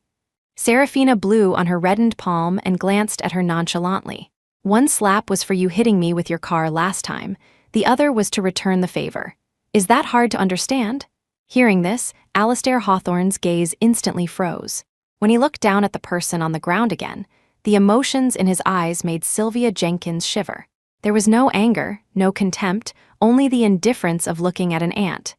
In an instant, she felt her scalp tingle, for the first time feeling death so close. Just as she was on the verge of collapse, the butler came out with Ethan Hawthorne, who was mostly sober. He saw Serafina at a glance, stumbled over, and tried to grab her. But Alastair Hawthorne slapped his hand away. Years of ingrained young master temperament made him want to flare up. But when he looked up and saw the familiar face, the impatience on his face instantly turned into fear. Uncle. Towards this nephew who wasn't much younger, Alastair Hawthorne had never been one to flaunt his seniority. But at this moment, he was in a very bad mood and therefore showed no mercy, reprimanding him in front of the servants. "Ethan Hawthorne, throwing a drunken fit in my house. And bringing a biting dog with you. So forgetful, have you forgotten I told you the Hawthorne family doesn't support good-for-nothings?" The atmosphere in the entire villa dropped to freezing point because of this sentence. Everyone dared not even breathe loudly, shrinking their bodies to reduce their presence, lest they incur the wrath of the master. Except for Serafina. It was the first time she had seen Alastair Hawthorne so angry. It was also the first time she had seen the usually lawless Ethan Hawthorne so thoroughly subdued, which inevitably amazed her. Truly, every tyrant has his tamer. Now that she had someone backing her up, she no longer needed to hold back and decided to speak her mind clearly. "Ethan Hawthorne, since from now on you have to call me Aunt Serafina, there are some things I'll say directly. I don't want to be involved in your and Sylvia Jenkins's melodramatic love story. Whether you break up or stay together has nothing to do with me. In the future, don't appear before me unless necessary. I have my own family, and I am your elder. Even if we meet in the future, I hope you can show me basic respect. I'm not asking for reverence, but essential etiquette cannot be lacking. This way, we won't be a subject of gossip, saying the Hawthorne family failed to discipline their son. Don't you agree?" These few words made Ethan Hawthorne's veins throb with anger. Just as he was about to retort, he heard another voice that filled him with fear. "Didn't you understand?" "I understand." Seeing Ethan Hawthorne bow his head and admit his mistake, Alastair Hawthorne also grew tired. He left a sentence and led Serafina back to their room. "If you understood, why aren't you leaving? Do I need to call my big brother to come and get you?" Ethan Hawthorne didn't dare to linger for a moment, pulling Sylvia Jenkins and fleeing downstairs as if escaping. The villa returned to its tranquility. Seraphina yawned, and just as she lay back on the bed, Alastair Hawthorne pulled her into his arms. "What happened with the car accident? Was the wound on your forehead from then? Tell me about it." Seraphina didn't want him to worry and tried to brush it off. "It's nothing, it's all in the past. Look, I'm perfectly healthy." Alastair Hawthorne, while picking up his phone to contact the hospital and arrange a checkup, frowned and interrupted her. "You were injured. That's not a small matter." Hearing the worry and concern in his voice, Seraphina's nose tingled, and she was on the verge of tears again. But she held back her tears and told him everything that had happened during that time, from beginning to end. "After the marriage alliance was settled, I planned to make things clear with Ethan Hawthorne." Chapter 14. The next afternoon, Ethan Hawthorne was groggily pushed awake. He pressed his throbbing head and opened his eyes, about to flare up, when he saw Sylvia Jenkins, her face streaked with tears. "Ethan, Mrs. Hawthorne wants to fire my parents and kick our family out of the Hawthorne residence. You have to think of something, quickly." The vague images in his mind vanished instantly upon hearing this. He sat up abruptly, his voice filled with disbelief. Impossible. Saying this, he picked up his phone to call Diana Hawthorne and find out what was going on. But after the call connected, as soon as she heard his intention, Diana Hawthorne hung up. "This matter is not negotiable." Hearing this decisive answer, Sylvia Jenkins cried even harder, hugging him and pleading incessantly. "Ethan, Mr. Ethan, please try to persuade Mrs. Hawthorne again, okay? Our family hasn't done anything wrong. Sylvia just wants to stay by your side. You must understand my heart, right?" Seeing her so distraught, Ethan Hawthorne's heart ached. After finding out Diana Hawthorne's location, he took the Jenkins family and rushed to the old mansion. The usually quiet old mansion was bustling with people today. Voices could be heard from afar. Ethan Hawthorne didn't know what was happening inside and originally wanted to wait for his mother to come out. But after standing there for only 3 to 5 minutes, he couldn't resist Sylvia Jenkins's repeated pleas and forced his way in. The moment the living room door was pushed open, everyone in the hall turned around. Seeing the entire Hawthorne clan, young and old, along with Arthur and a leaner Miller, gathered together, with Alastair Hawthorne and Seraphina kneeling before Frederick Hawthorne to serve tea, Ethan Hawthorne realized it was not an appropriate time.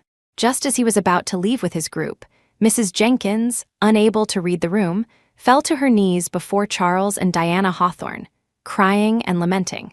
"Madam, Mr. Jenkins and I have served you and sir for over a decade. I watched Mr. Ethan grow up too. Why are you firing our family without a word? What did we do wrong? Tell us and we'll change." Being made a scene of by servants in public, Diana Hawthorne's face instantly darkened. "Enough, we'll talk about this when we get back. This is the old mansion, Mrs. Jenkins. You're being presumptuous." Hearing it was the old mansion, Mrs. Jenkins cried even more fervently, even kneeling before Frederick Hawthorne to air her grievances. For a moment, the perfectly fine tea ceremony turned into a courtroom for lamenting injustice. The 3 members of the Jenkins family insisted that Frederick Hawthorne help them seek justice. Charles and Diana Hawthorne were dizzy with anger, but couldn't stop them due to etiquette and face. Frederick Hawthorne had always been benevolent and never harsh with servants, so upon hearing this, he definitely wanted to understand the situation. Seeing that his grandfather was personally inquiring, Ethan Hawthorne knew trouble was brewing. He dared not make a sound and desperately signaled to Sylvia Jenkins with his eyes. But Sylvia Jenkins, immersed in her sorrow, thought he wanted to abandon her completely, so she continued to kowtow along with her mother. Just as things were about to escalate to an unmanageable point, Alastair Hawthorne casually picked up a cup from the table and smashed it in front of the Jenkins family. With a crash, glass shattered and flew. The hall, which had been thrown into chaos, instantly fell silent. After helping Seraphina sit down, Alastair Hawthorne walked to Frederick Hawthorne and bowed slightly. "Dad, you and Uncle Arthur and Annalena go upstairs for tea and a chat. Leave this matter to me. I will definitely give you and our relatives an explanation." Chapter 15.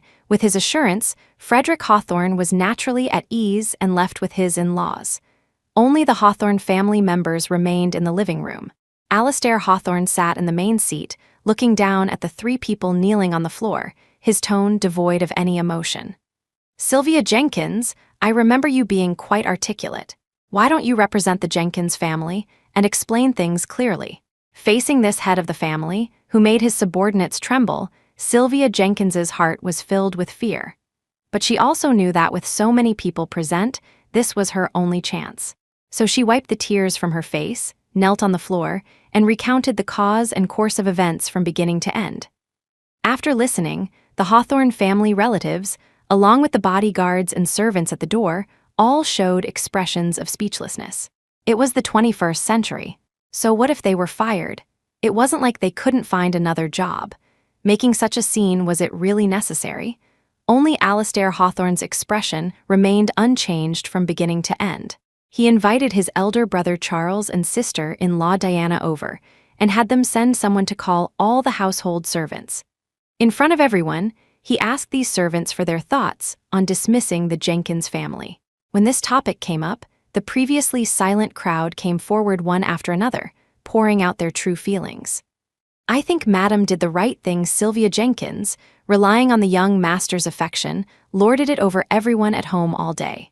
She even dared to take Madam's jewelry and clothes, threatening us not to tell, and said if Madam asked, to say the young master took them or broke them. "I also think it's good they were fired." Mrs. Jenkins boasted every day that her daughter might marry rich any day now, pushing all the work onto us, slacking off and not working every day. Mr. Jenkins is the same. He would also steal gifts brought by guests. When caught, he'd say the young master approved it. It's happened countless times. The faces of the Jenkins family turned deathly pale amidst these rising voices of complaint. Ethan Hawthorne, who was about to boil with anger, also had a subtle change in expression after hearing everything. The other Hawthorne family members were either filled with righteous indignation or looked on with cold disdain. No one held any pity for these three people anymore. Seraphina, who had been watching coldly from the sidelines, took a few sips of her tea, a hint of coldness flashing in her eyes. In her previous life, this scene had also occurred. But at that time, she hadn't had a wedding, and Alastair Hawthorne was far away abroad. Ethan Hawthorne hadn't accompanied her to the tea ceremony, barging in with the Jenkins family. The elderly Frederick Hawthorne, softened by the Jenkins family's tears, had reprimanded Charles and Diana Hawthorne on the spot. Although Charles and Diana Hawthorne admitted their mistake, not long after returning, they found another excuse to drive the Jenkins family away. They even made them pay compensation, causing the Jenkins family to fall into high-interest debt. The desperate Jenkins family could only marry Sylvia Jenkins off to a debt collector to settle the debt. In the 3rd year of her marriage, her husband passed away. Seraphina's fate took a turn from then on.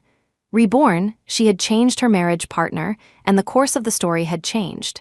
In the same scenario, with Alastair Hawthorne presiding, she believed everything would be different, and things turned out as she expected. After Charles and Diana Hawthorne also clarified the matter publicly, Alastair Hawthorne directly announced the result. Everyone has heard the testimonies clearly. The material evidence should also be with the Jenkins family. Big brother, sister-in-law, I think based on the current situation, you should report this to the police for illegal theft, to recover and claim compensation for the stolen goods. What do you think? His words were a wake-up call. Charles and Diana Hawthorne quickly had someone call 911. Mr. and Mrs. Jenkins, clearly aware of the astronomical value of the items they had stolen and damaged, were already incoherent, kowtowing heavily and begging for mercy. Charles and Diana Hawthorne, having lost all face due to the commotion, showed no mercy. Hearing the police sirens, Sylvia Jenkins crawled on her knees to Ethan Hawthorne, begging him with tears streaming down her face. But Ethan Hawthorne, who had witnessed the entire process, felt no pity in his heart. His gaze towards Sylvia Jenkins was no longer as gentle as before. Now that things have come to this, in the future, the remaining words stuck in Ethan Hawthorne's throat. He stared in disbelief as Mr. Jenkins rushed to the kitchen, grabbed a knife, and slit his own throat, his eyes wide. "Dad!" Just as Sylvia Jenkins's hysterical cries ended, Mrs. Jenkins, with a look of despair, followed suit and slit her own throat. "Mom!" Dark red blood splattered on the marble floor. Drip, drip, drip. Chapter 16, the security cameras clearly recorded the entire sequence of events.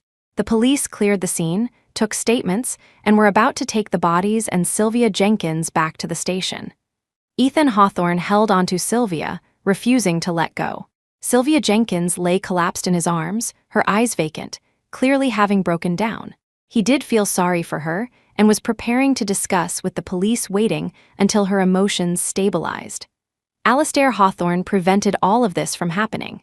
He brought a surveillance recording, handed it to the police, and unhurriedly made a request. "Officer Davies, this is a surveillance recording.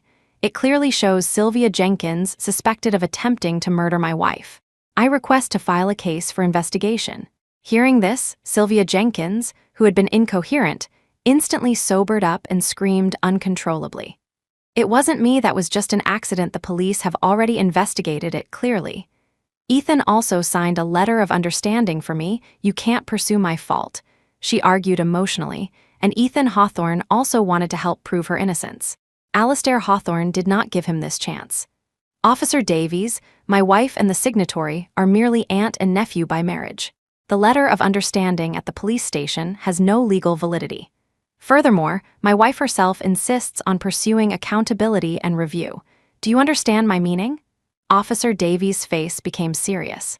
He solemnly took the evidence and was about to take Sylvia Jenkins away. Ethan Hawthorne still wanted to obstruct, but was stopped by a single sentence from Alastair Hawthorne. "If you step out of this main gate today, you need not bear the Hawthorne name anymore. Our Hawthorne family cannot tolerate a criminal who conspires with a murderer. Furthermore, you were also present on the day of the incident. Your name is signed on the agreement. You will definitely be summoned by the police in the future. I hope you will tell the truth, every detail. As for whether you are truly innocent or an accomplice, that will be left to the police and the court." Ethan Hawthorne's face also turned as pale as paper, and he dared not say another word. Seeing him make no move, Sylvia Jenkins's last shred of hope was extinguished. She struggled free with all her might, lunged at him, and slapped him hard across the face, her voice filled with despair. "Ethan Hawthorne, you are such a weak, incompetent, heartless man. I was wrong about you. No wonder Seraphina Miller looked down on you. You deserve to be dumped by her, to be used by me, ha ha ha ha ha ha. Let me tell you, I never liked you at all. All the sweet nothings I said to you were just to trick you into transferring money and giving me gifts. That's your only value. Besides your money and that face, you're a good-for-nothing waste. If I could live this life again, I'd rather marry the gardener than ever look at you again." Ethan Hawthorne's eyes, which had still held a trace of hesitation and pity, turned cold at these words. For the first time, he realized that the person he had liked and protected for so many years was, in fact, just a materialistic commoner. He pushed Sylvia Jenkins away, his voice laced with unspeakable suppressed anger and pain. "Get out!" The police led the still struggling woman away from the old Hawthorne mansion. The moment the door closed, Ethan Hawthorne felt all his strength drain away. He turned dejectedly and met a pair of familiar eyes. It was Seraphina. Seeing her, the gloom in his heart deepened.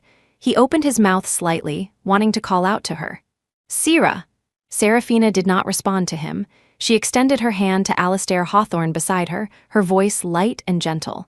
"Things are temporarily settled. You should serve tea to my parents now." "All right," they're probably getting impatient. Watching the two figures leave, leaning on each other, the light in Ethan Hawthorne's eyes slowly faded. A sharp pain arose in his chest, so painful that tears welled up in his eyes.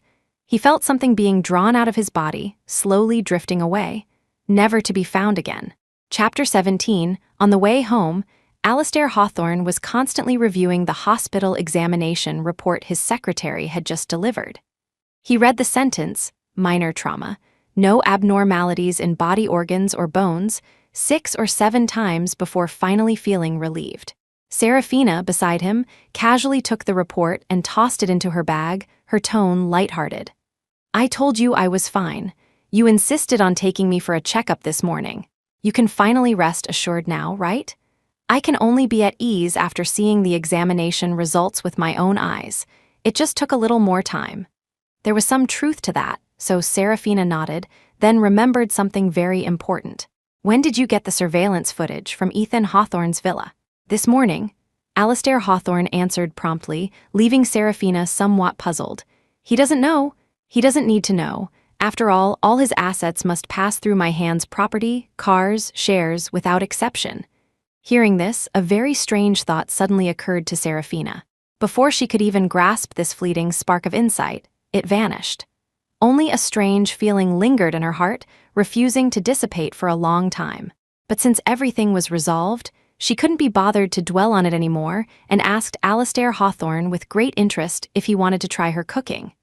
He looked at her in surprise, a note of wonder in his voice. "You can cook." The 21-year-old Serafina naturally couldn't. But in her previous life, after giving birth to her daughter, she had learned a lot from a nutritionist. But in front of him, she didn't dare to pretend she knew too much and humbly stated she knew a little. Once in the kitchen, she pan-fried the fresh, plump river fish until it was blackened, and thick smoke filled the kitchen. The confidence on her face turned to embarrassment, and she racked her brains for an excuse. "What I know are nutritious meals. This is my first time pan-frying fish. It's normal to mess up, right?" Alastair Hawthorne suppressed a smile and fully affirmed her statement. "Then let's just have nutritious meals from now on. We'll both eat healthily so we can live a long life and grow old together." It was a well-intentioned saying, but when Serafina heard it, a sense of sadness arose in her heart. In his previous life, he had only lived to 35, and she had died in the same year. Together, they didn't even make it to 100. Although fate had changed course in this life, what lay ahead, no one knew. Seeing the dazed look in her eyes, Alastair Hawthorne guessed she was probably thinking of something unpleasant and quickly changed the subject. "But if you don't know how to cook fish, why did you suddenly want to try?" His question choked Serafina. She stammered, unable to come up with an explanation, and finally, somewhat annoyed, wiped the black soot from her hands onto his clothes. "I heard you liked to eat it, so if I had known you wouldn't appreciate it, I wouldn't have wasted my effort." Alastair Hawthorne, while wiping her hands, coaxed her. "Even if my wife burns it, I'll still love to eat it. How about we have some more fish sent over? I'll help you watch the heat. We'll definitely succeed today." With his words, Serafina's confidence soared, and she rolled up her sleeves again. After several hours of effort, and sacrificing 3 fish that died with their eyes open, she successfully stewed a milky white fish soup. Alastair Hawthorne immediately took a photo as a memento and posted his first ever social media update. "My wife's first bowl of fish soup." Within minutes, the likes and comments reached 99. "Who cooked it? Sierra, when did she learn to cook? We didn't even know. So jealous, so jealous, so jealous, so jealous. Who will cook me a bowl of fish soup? I want to drink it too next time. Let sister-in-law show off her skills." Chapter 18. Ethan Hawthorne also saw this social media post. He looked at the hand with the ring showing at the corner of the photo, his heart's desolation reaching its peak at this moment. This ring originally belonged to him. This bowl of fish soup was originally cooked for him, but now everything had come to nothing. He had nothing, only an empty, cold room. Where did it all go wrong? Ethan Hawthorne couldn't figure it out and could only drown his sorrows in alcohol. After becoming tipsy, all his suppressed, forbidden feelings were released, and he couldn't help but call Serafina. The call finally connected on the 4th try. Only a faint breathing sound could be heard. He listened in a daze, his voice muffled. "Sierra, I was wrong before. I shouldn't have ignored you time and time again. I'm sorry. I know you have me in your heart. Marrying my uncle was just to spite me, right? Divorce him and come back to me, okay? I promise you, the wedding, the ring, the dress, I'll make it all up to you. I'll be devoted to you from now on," he murmured softly, bearing all his unspoken emotions. But the other side remained silent. This endless silence made Ethan Hawthorne somewhat agitated. "Sierra, why aren't you saying? Honey, where's the hairdryer?" Hearing the faint, familiar voice from the phone, Ethan Hawthorne's breath caught. The next second, he heard Alastair Hawthorne's voice, close by, exceptionally clear.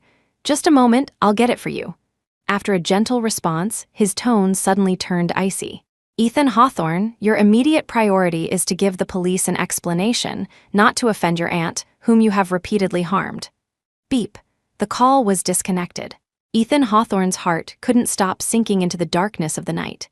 On the other side, Alastair Hawthorne was blow-drying Serafina's hair.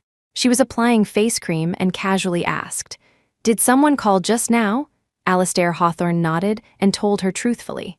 "Ethan Hawthorne got drunk again and called to make a scene. I taught him a lesson for you. Taught him a lesson? Seraphina always felt that word was a bit out of place when used for Ethan Hawthorne, but remembering their current aunt-nephew relationship, a strange feeling of sudden elevation washed over her, and she couldn't help but want to understand.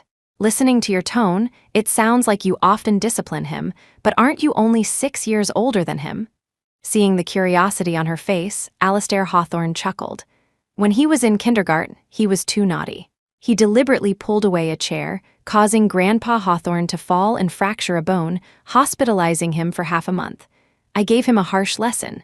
Since then, he's been like a mouse seeing a cat whenever he sees me. So, it left a psychological scar. Seraphina finally understood the reason. He's so afraid of you. How do you see him then? Alastair Hawthorne's hand paused, many complex emotions flashing in his eyes. After pondering for a long time, he carefully chose his words. Too impulsive, not mature enough, unfit for great responsibility. It was quite an apt evaluation. Seraphina was somewhat amazed by Alastair Hawthorne's accurate judgment of people and couldn't help but ask for his opinion of herself. This time, he hesitated even longer. Smart, rational, decisive, and most importantly, has good taste. Having lived 2 lifetimes, this was the first time Seraphina had heard someone use these words to describe her. But only she knew that these were lessons learned through blood and tears.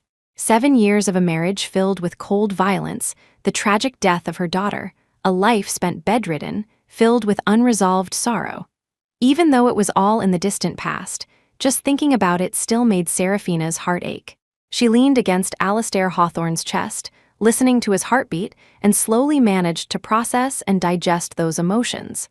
Everything was a brand new beginning. Chapter 19. Time passed day by day. On the day the first snow fell, Sylvia Jenkins, burdened with multiple charges including theft and premeditated murder, was sentenced by the court to 6 years in prison. When the news reached Ethan Hawthorne, he was blind drunk and didn't pay it any mind.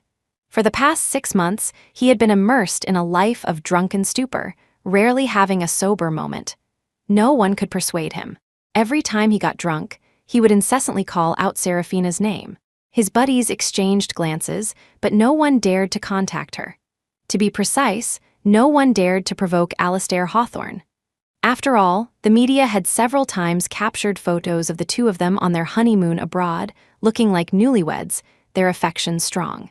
On New Year's Eve, Alastair Hawthorne returned with Seraphina from their honeymoon to celebrate the new year.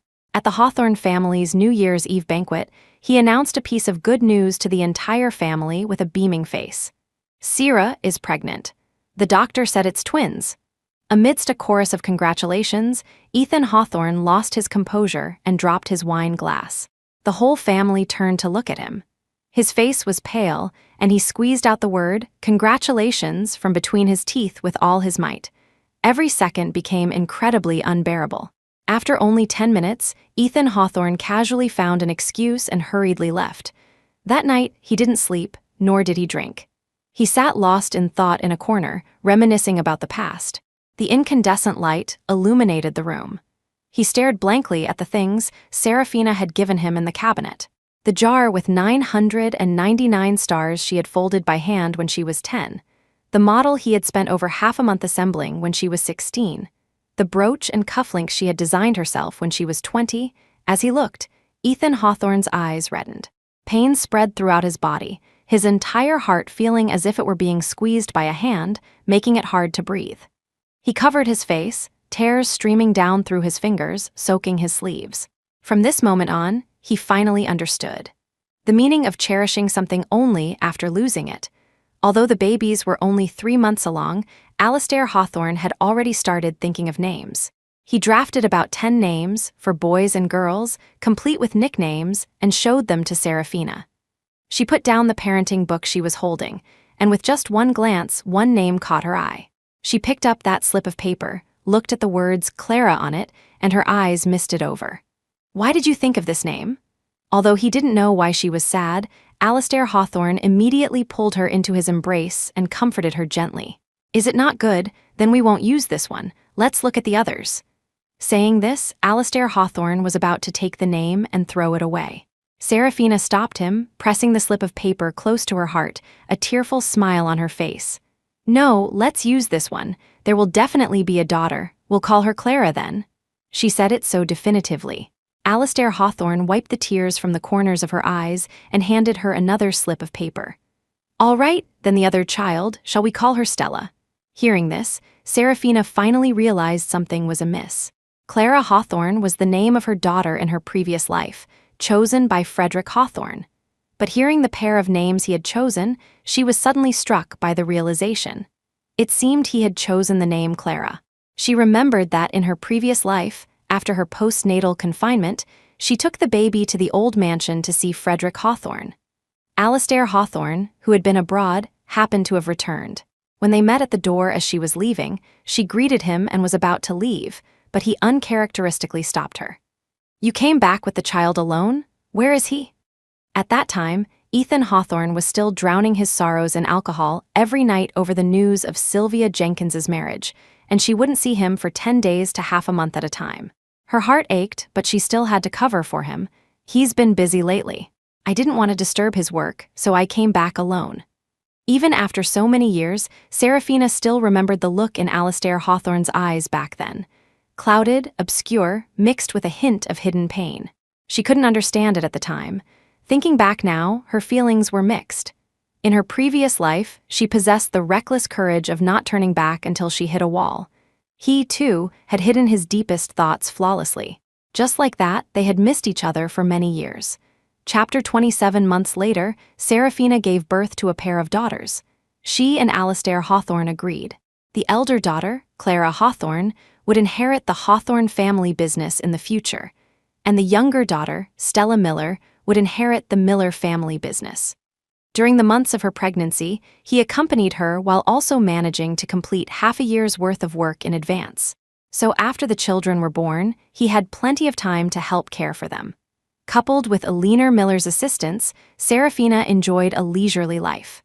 After her postnatal confinement period ended, the couple took the children back to the old mansion. Frederick Hawthorne was overjoyed, dividing the jewelry and ornaments left by the late Mrs. Hawthorne Sr. into two and giving them all to his two great-granddaughters.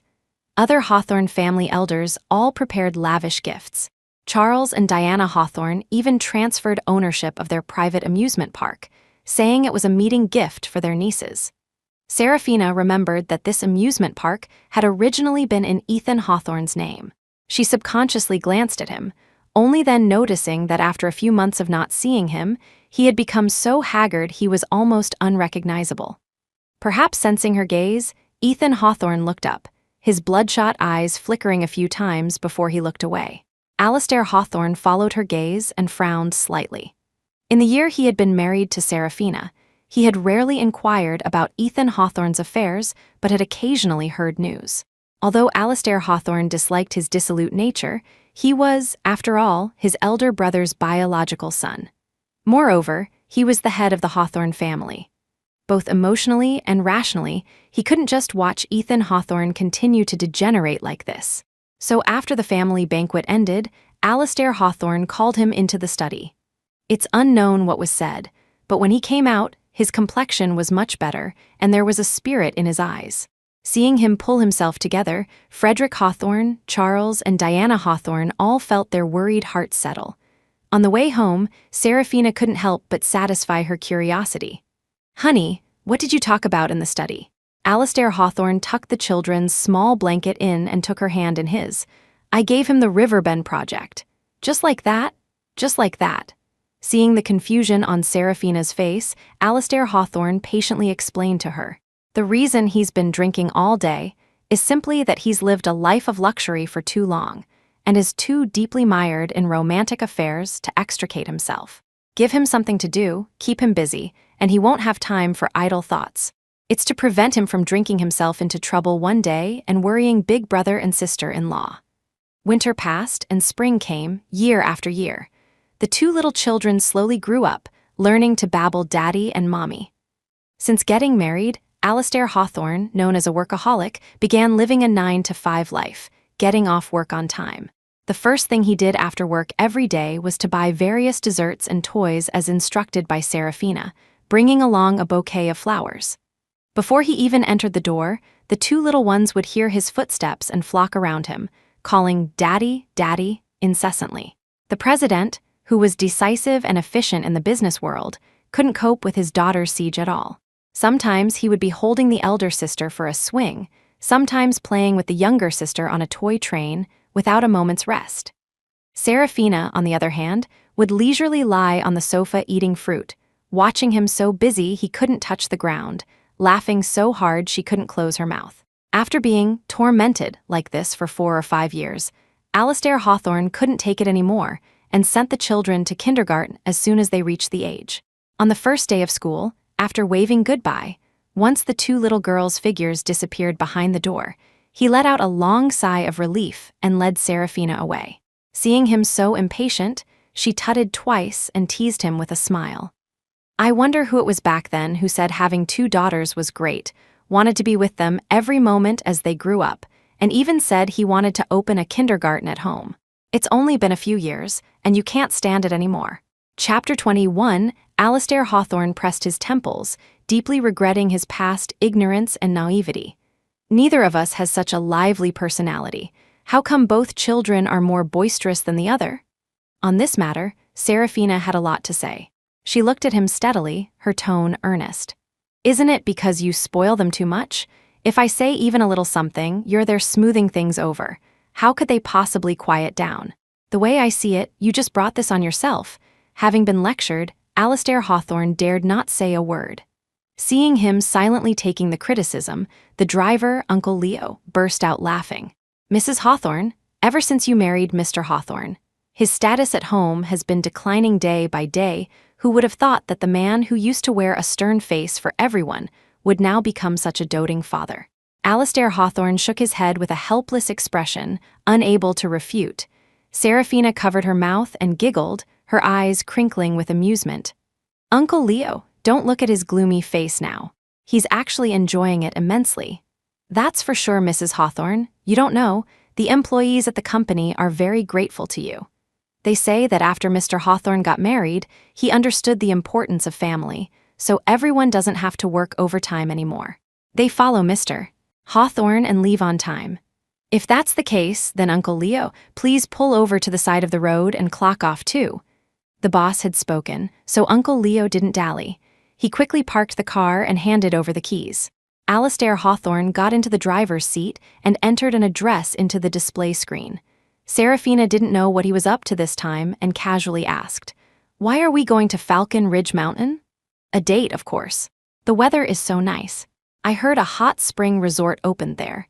It'd be nice to see the autumn scenery too." Serafina had already planned to go home and take a nap, so she raised an objection to his unannounced itinerary. Alastair Hawthorne softened his voice and negotiated with her. "How long has it been since we had some time just for the two of us? My dear, it's a rare opportunity." Serafina couldn't refuse him and had to agree. After a comfortable soak in the hot spring, the couple snuggled together by the French window, looking at the mountains covered in green pines and red leaves. Alastair Hawthorne tied up her loose hair, his movements patient and meticulous.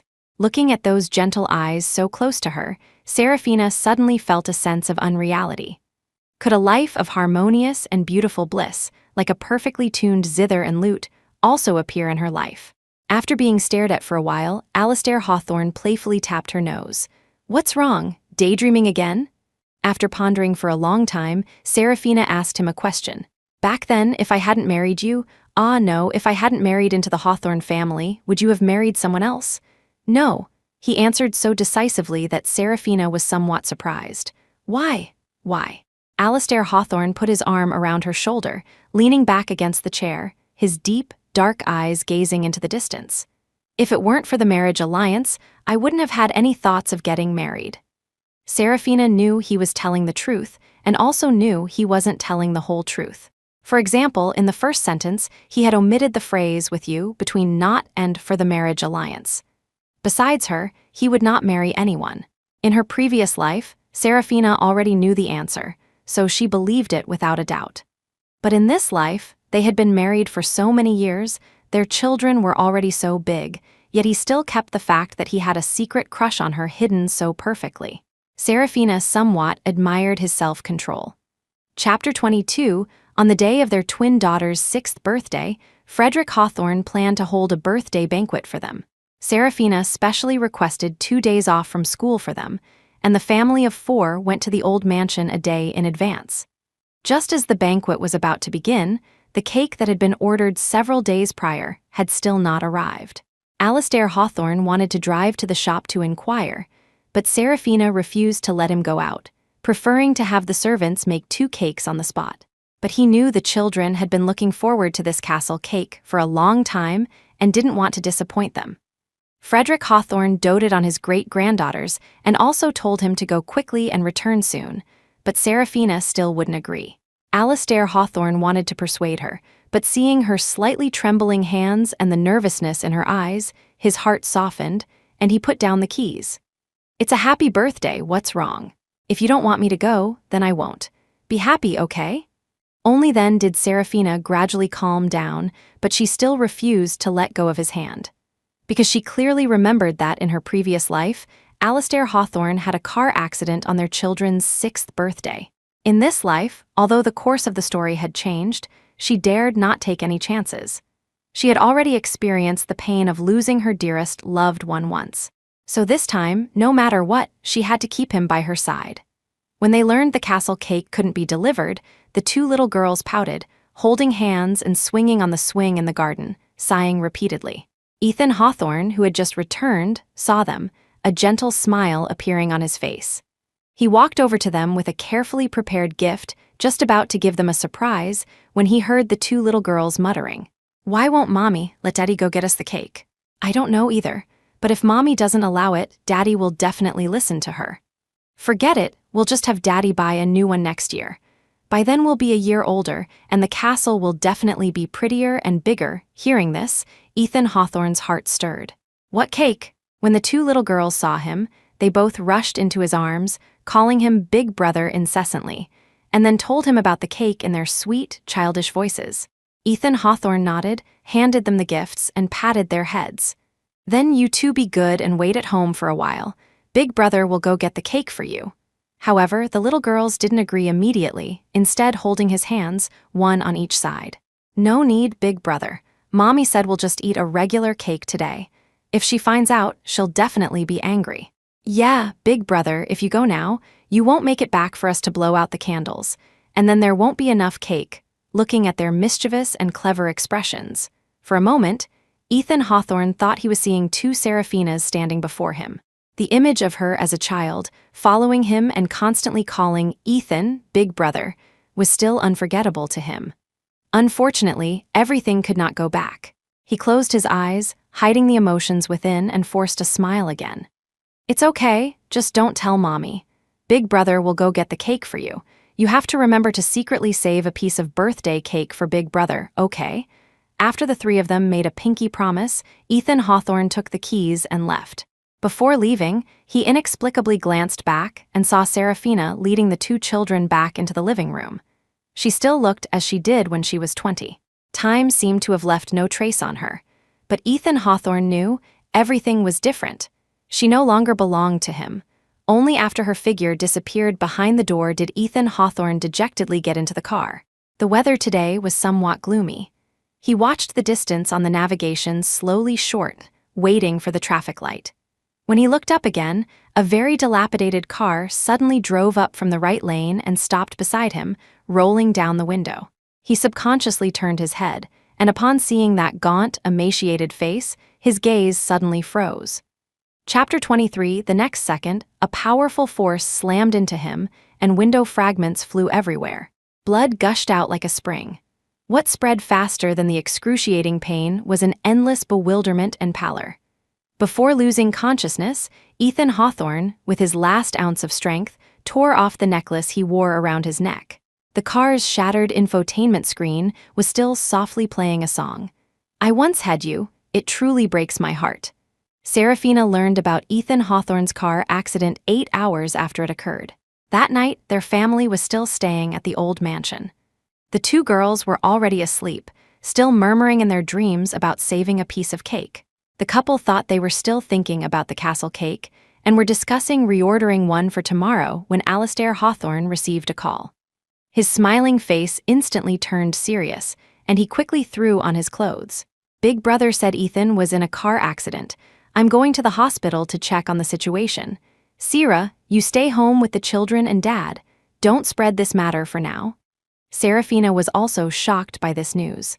She thought that as long as Alastair Hawthorne stayed home, he could avoid disaster, but she never expected Ethan Hawthorne to be the one to have an accident. The date was the same, the cause of the accident was identical, and it was someone from the Hawthorne family. All these coincidences put together made her begin to wonder. Was this an unalterable fate, or was someone manipulating events? If it was truly fate, why did Ethan Hawthorne bear the ending that belonged to Alastair Hawthorne? If it was a man-made accident, then who could possibly harbor such deep enmity towards the Hawthorne family?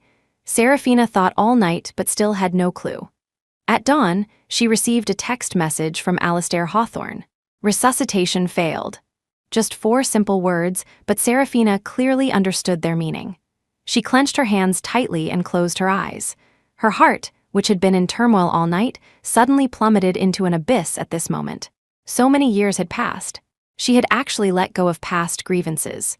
Towards Ethan Hawthorne, she merely regarded him as a distant blood relative. But there were, after all, over a dozen years of connection. Hearing the news of his death so unexpectedly, she still felt somewhat breathless. More than sadness, her emotion at this moment was closer to confusion and helplessness. There was helplessness at the departure of an old acquaintance, and there was fear of the capriciousness of fate. After the funeral, Alastair Hawthorne told Serafina the results of the investigation.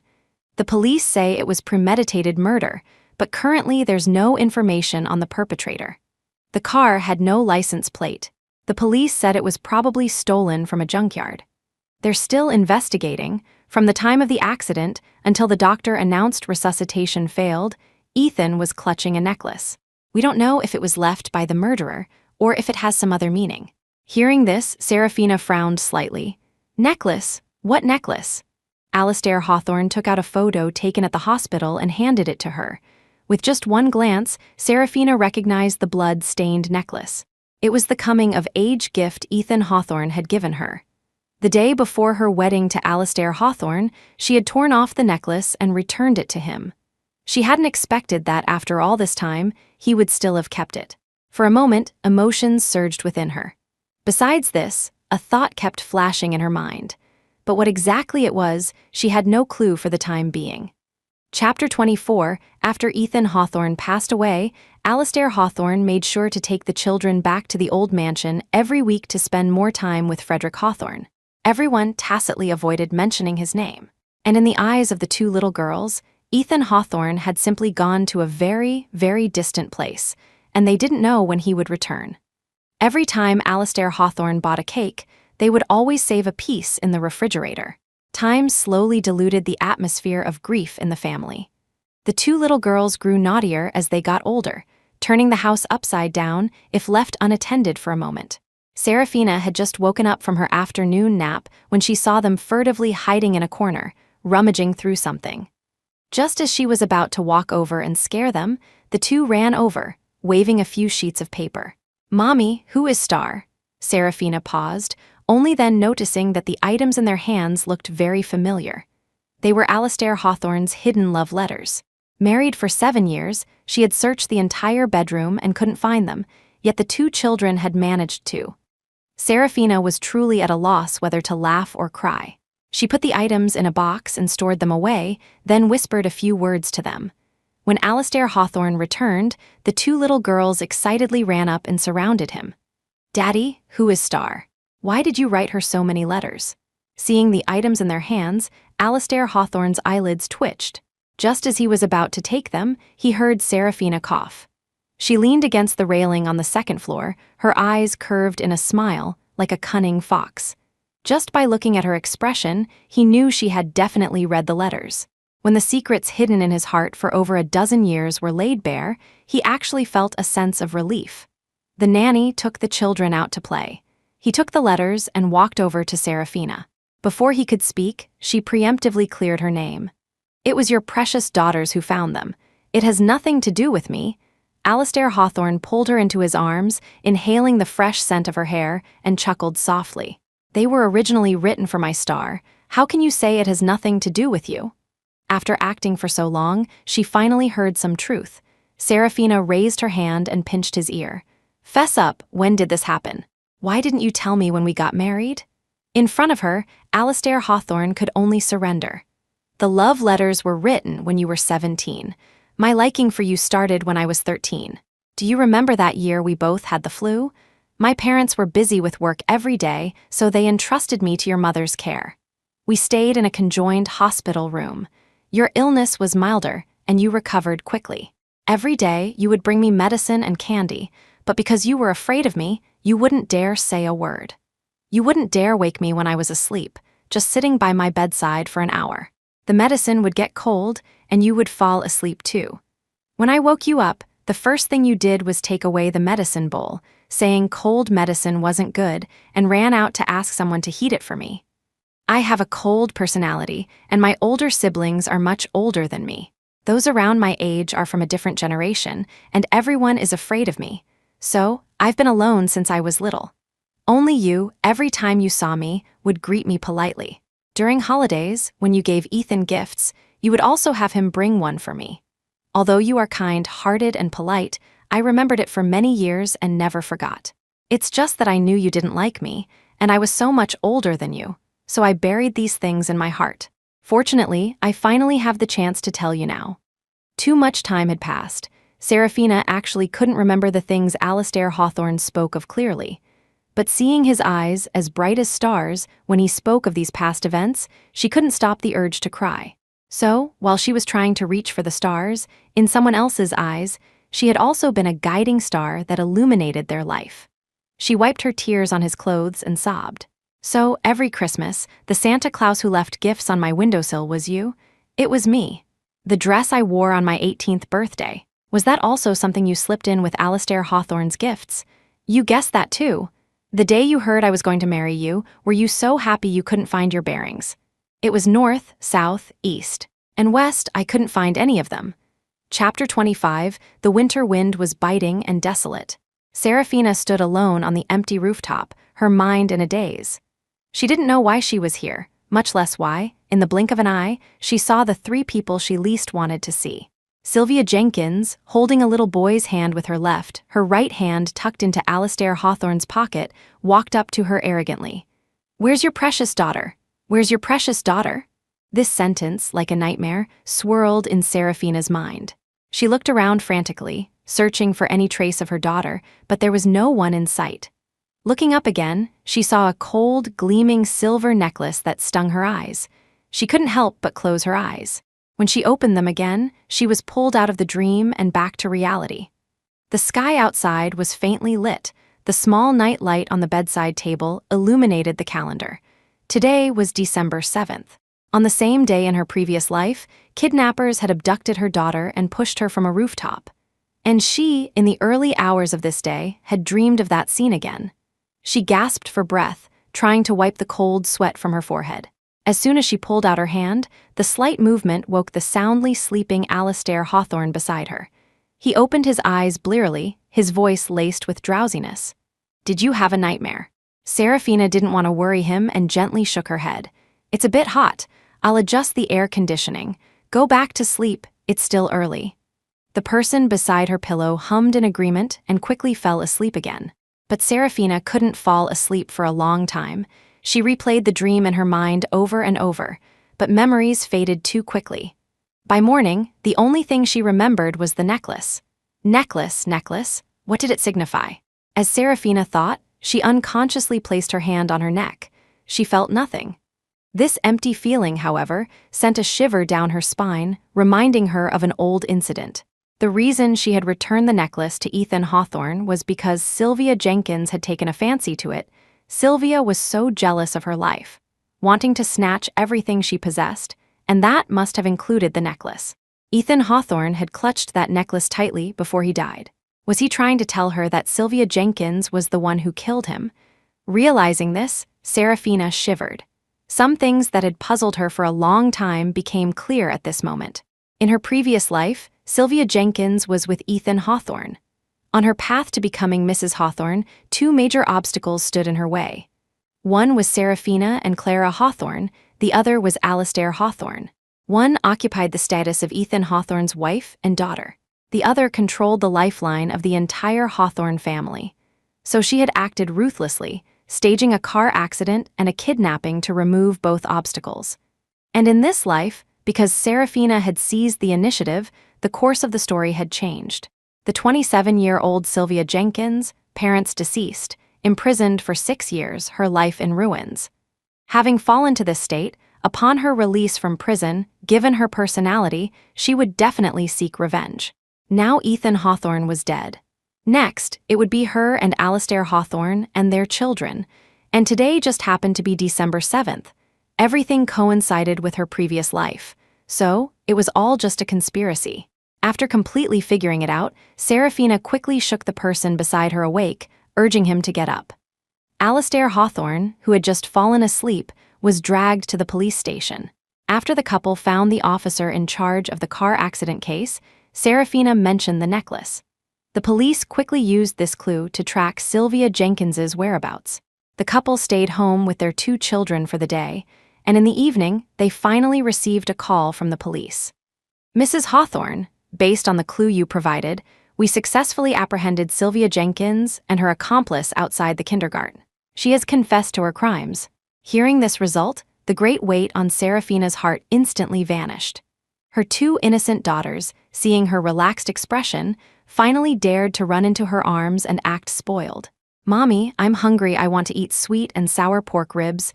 Don't make ribs for little sister. She lost a tooth yesterday and can't eat them. Can we have shrimp instead?" Day in and day out, all they thought about was food. A hint of exasperation flashed in Seraphina's eyes. She reached out and nudged Alastair Hawthorne, gesturing towards the kitchen with her chin. "The children are hungry. Aren't you going to take the initiative?" Alastair Hawthorne stood up very consciously. He had just taken a step when the 2 children grabbed him. "If Daddy's cooking, then let's eat out. We can ask Aunt Susan to cook too. I don't want to eat Daddy's cooking. It's so salty." The family's laughter and playful noises gradually drifted away amidst the increasingly lit lights of countless homes. And tonight, the green mountains stretched far, the floating clouds drifted distantly. It was truly the best of times in the human world. The end.